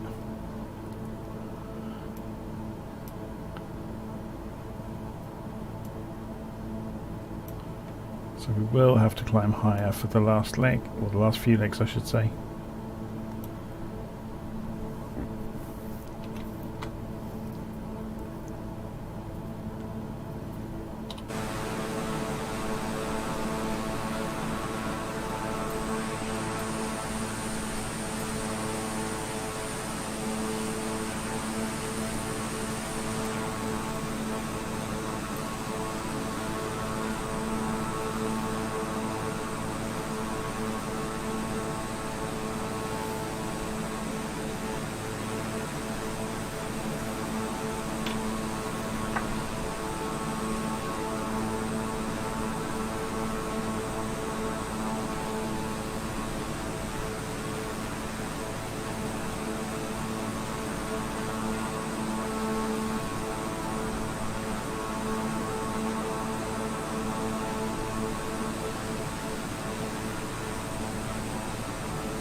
So what's the name of this village we're just passing by on this spit of land?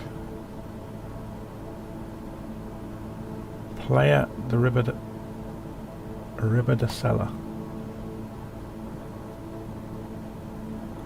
Playa de Santa Marina is on the left side over there.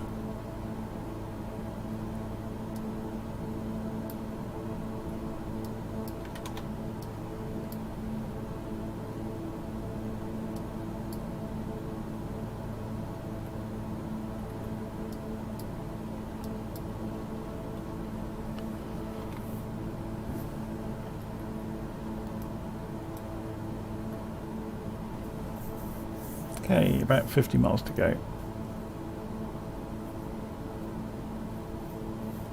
I'm about to pass over Gijon in a few moments. And Oviedo, over in the hills to the left of the flight plan.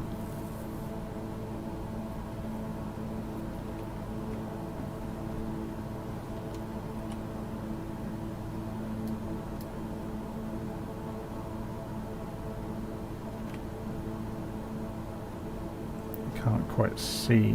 There's going to be a route through. I guess it's up there, is it? Or is it through that gap up there? It's difficult to tell, isn't it, looking at the hills from this angle. Just looking, there is a route through a valley there. So in a mile or so's time, or a few miles' time, we should be able to see up this valley towards Oviedo. Can't quite see it yet. I guess it's one of these gaps we can see. So maybe it is up there. It'll make more sense when we get to this river.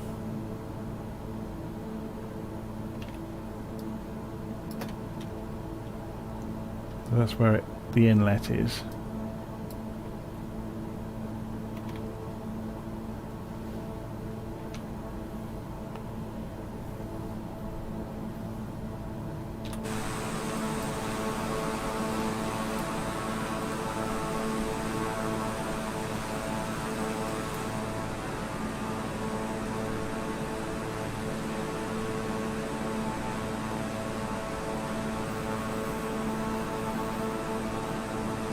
After we get past this river, we'll call ATC and see what they want us to do. I imagine it's going to be straight in on runway 29. We'll find out though.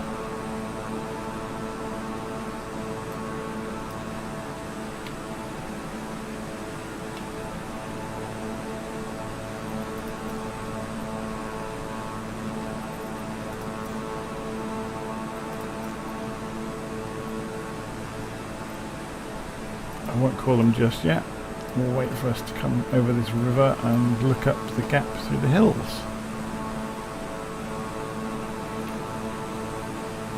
So this is Playa de Puntal.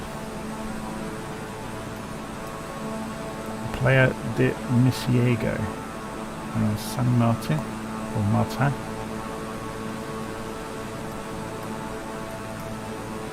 Europine.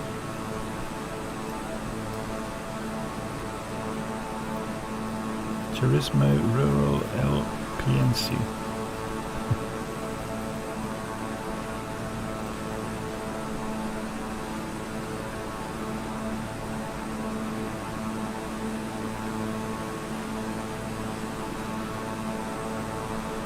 Okay, let's go and ask for a touch and go at Asturias.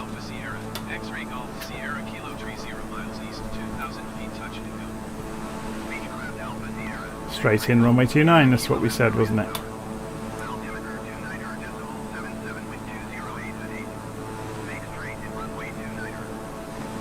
Acknowledge pattern entry. So this is going to be visual, we've got good visibility. But we are going to turn a few degrees left. So let's go back inside the aircraft. Center the heading marker on the direction we're going, go to heading mode, and then turn 1, 2, 3, 4, 5 degrees left.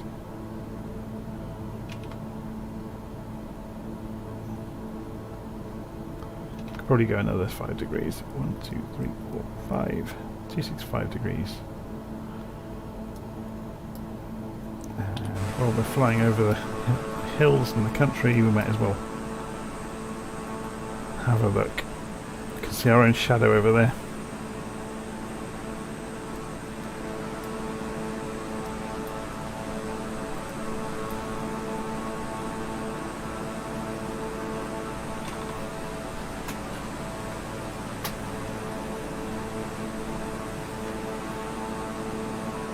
G Flat saying he did Latin at school. Who knows why? Yeah, my other half wanted to do Latin. I think she did for a time. They had a Latin teacher, but I don't think there was enough people to run the course for very long.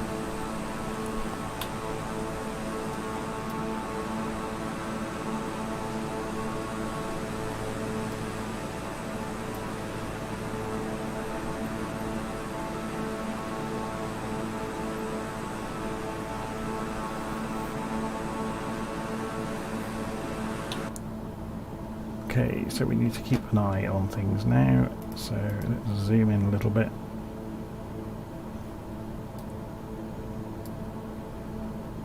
Start slowing down in a moment.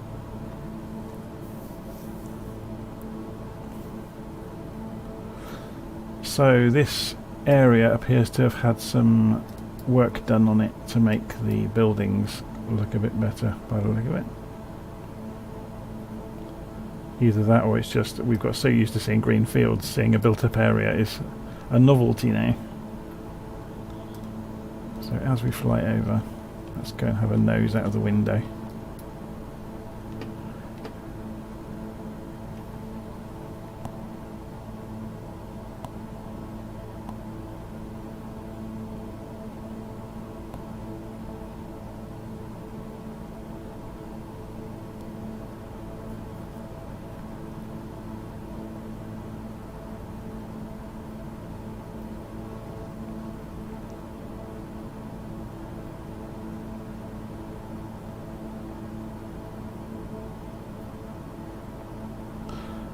So I imagine that what looks like a tower block here should actually be a chimney. That looks suspiciously like a power station, doesn't it?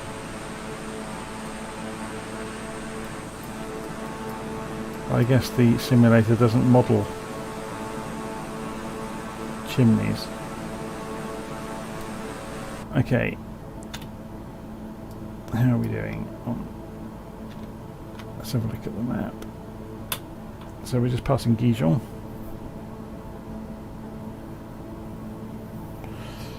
We're going to turn in for Asturias very soon. We should be able to see the runway pretty soon out ahead of us.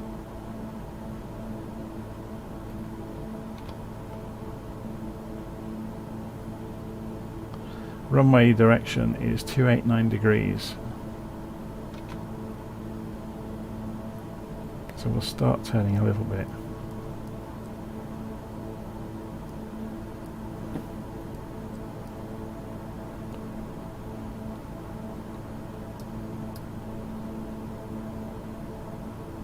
There's a bridge over the valley here. Is that the runway out there on the hilltop? Possibly. It's a bit too far out to see yet. It's about 12 miles out, 15 miles out.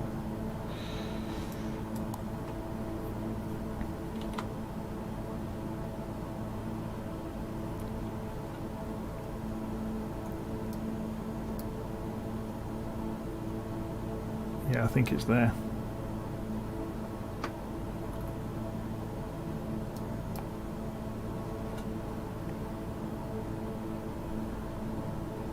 And we could tune the ILS in, but there's absolutely no point because we're on a nice visual approach and it's clear sky. So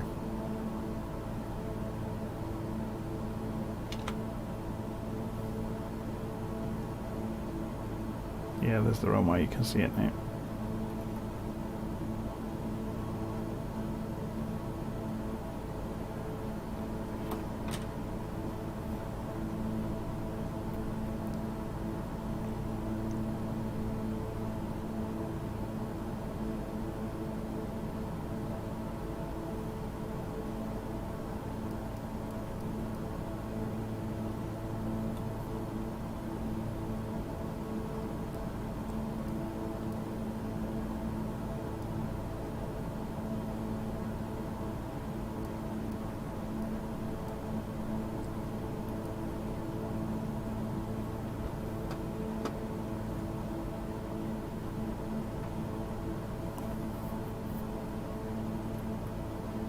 Slightly off to the left.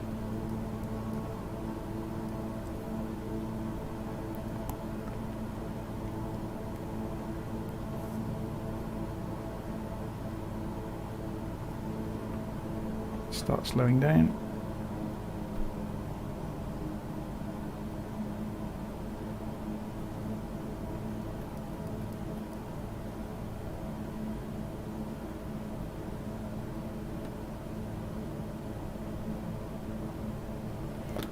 Come off the autopilot.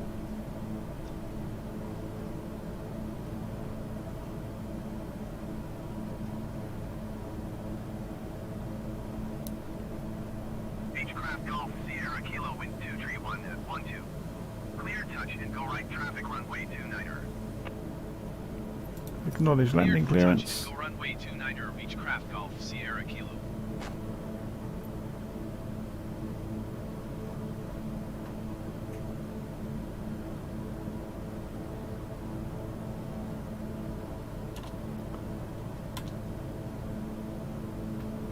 Hey. First stage of flaps.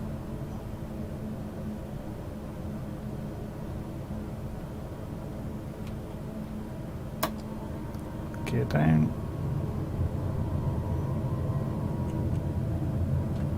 Second stage of flaps.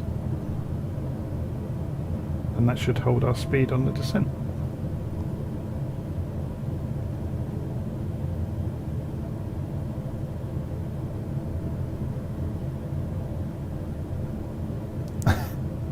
The Life of Brian Latin lesson for the soldier. Yeah, famous scene. Conjugate your verbs, lad.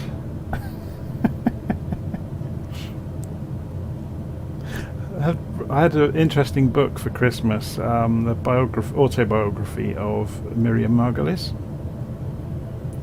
who you may have seen in the Harry Potter movies and some of the Blackadder episodes.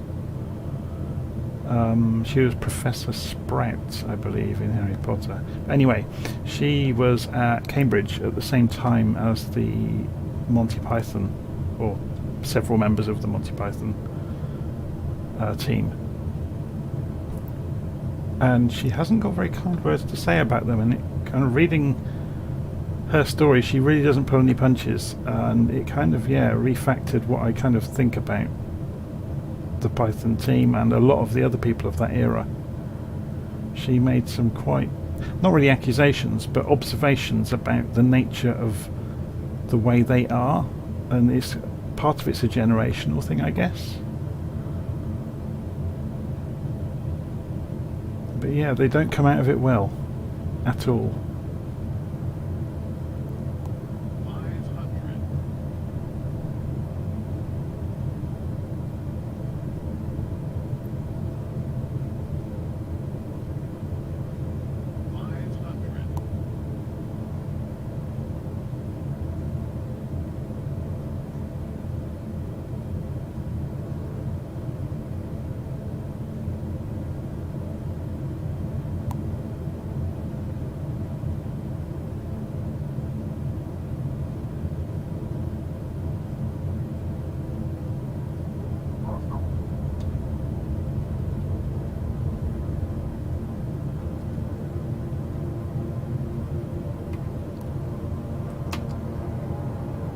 Gear up, flaps up.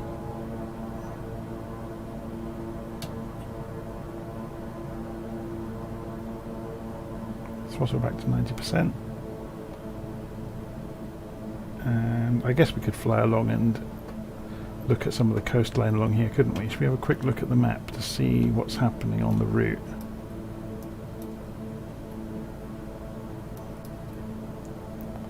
Well, certainly for the first part, we'll fly along and look at the coast. Be a shame not to, wouldn't it?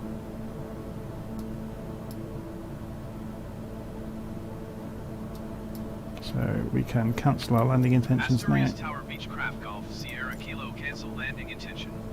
Beechcraft Golf Sierra Kilo, your cancellation is received.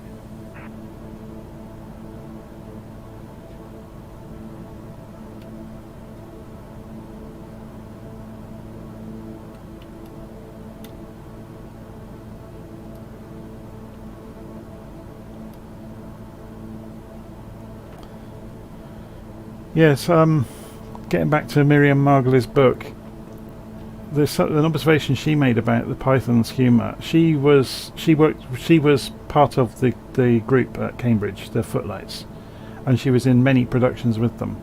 As soon as they started writing for themselves as a team, there were no funny parts for women in any of their comedy. And if you actually think about it, any of the Python sketches, no women ever say anything funny.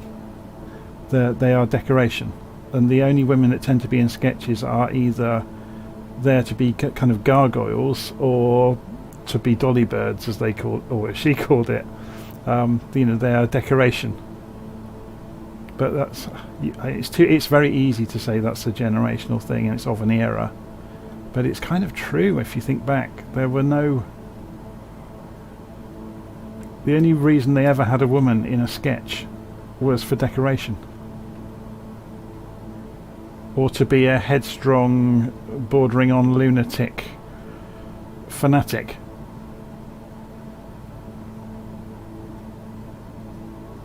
And there's an interesting one as well, that the same group that were at university together included Rowan Atkinson. And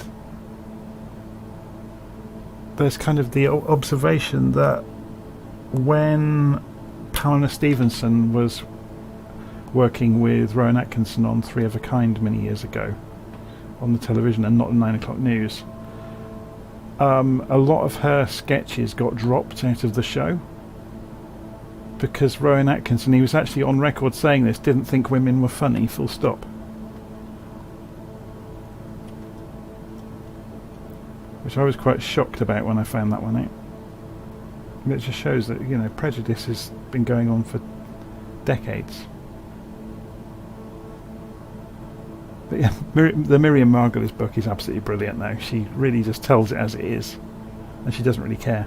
She never has done, but if you ever see her interviewed on TV, it's usually hilarious.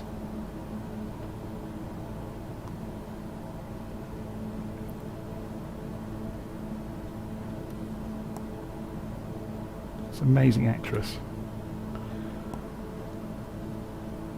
Anyway, slightly off topic.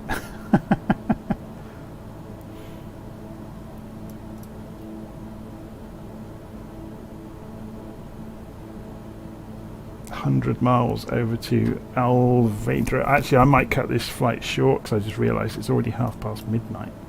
It's getting late. Where should we pick to land for a landing spot for the evening? It's quite a short runway there in the hills. Or we carry on along the coast. Should we go for the more challenging one? So let's go here. We're going to fly south to Aerodromo what's it called? De la Cariscada. So it's directly south of us at the moment. So let's turn left.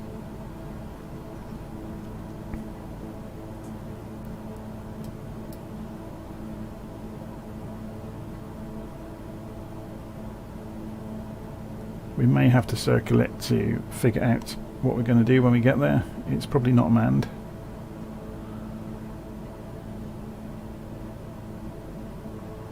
We'll look at the wind and figure out what we're going to do.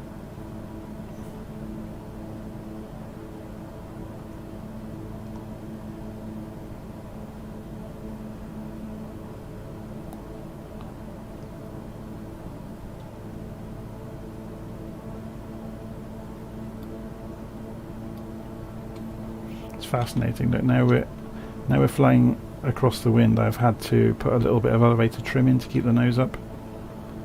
Plane was wanting to, and now it's weathercocking round, which is interesting. The wind's hitting us from the right.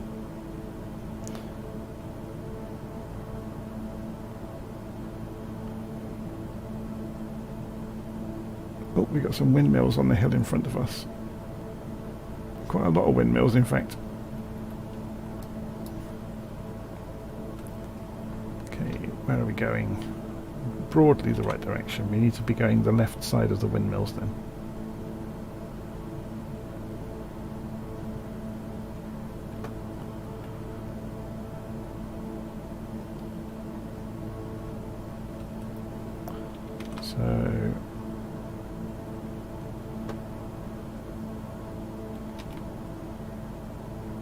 We're about to pass a canyon or valley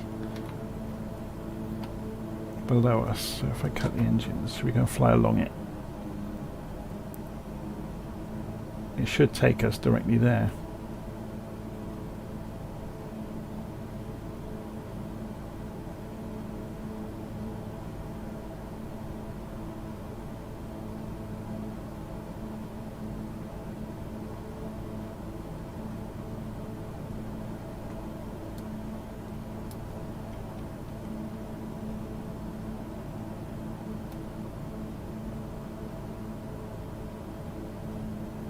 We don't have to turn right here, do we? No, we just follow it down.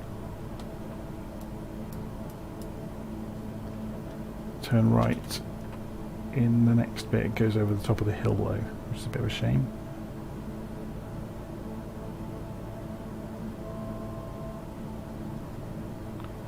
Just double check that.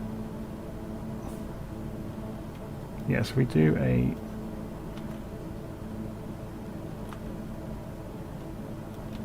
climb over the top and then right.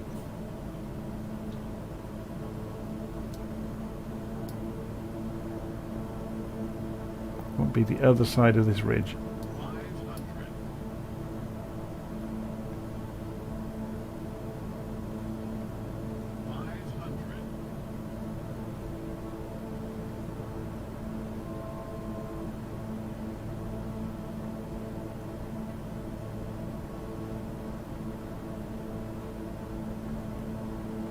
How tight do we need to do this?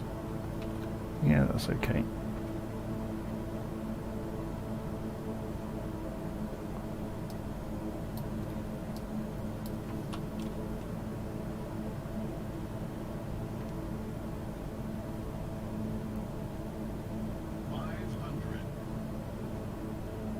Yeah, I think the Dr. Beavis is saying mainly to check the book out. I think the Miriam Margolis book is called This Much Is True, I think the title is called.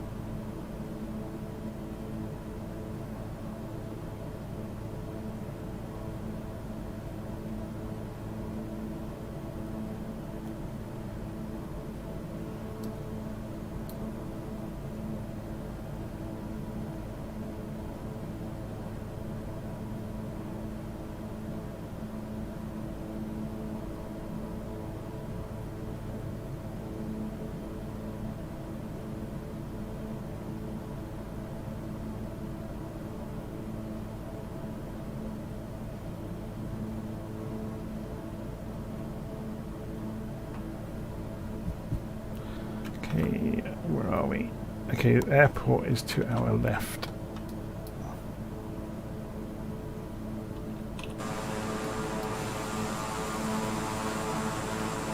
So we should be able to double back and land into the wind.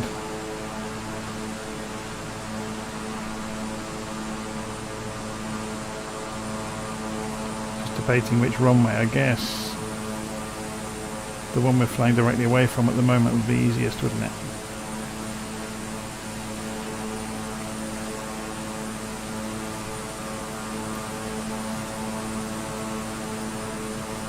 Gorgeous scenery, isn't it? Okay, let's get this right then.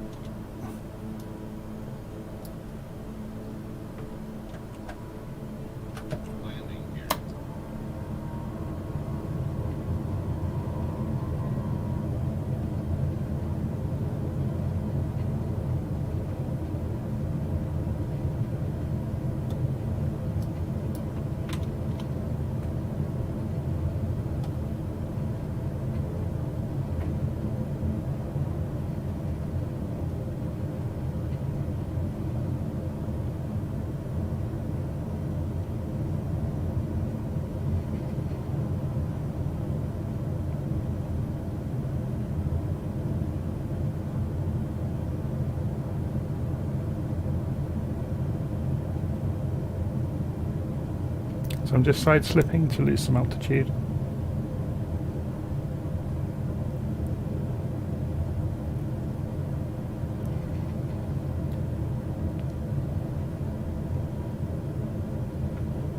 Ready on the reversers.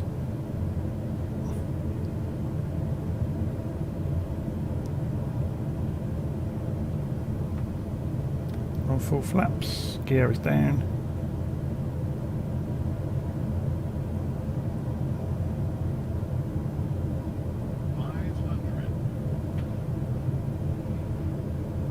Trees are a bit close to the runway, aren't they?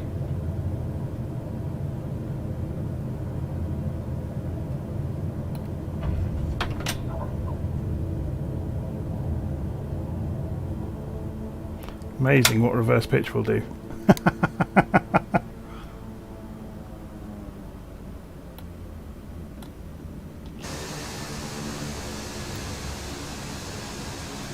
Okay, I wonder where we're supposed to park. To double back, I guess. Go and park at the other end.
Okay, parking brake on.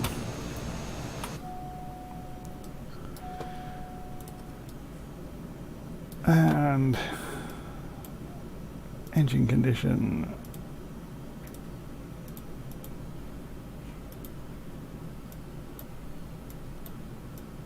Props feathered.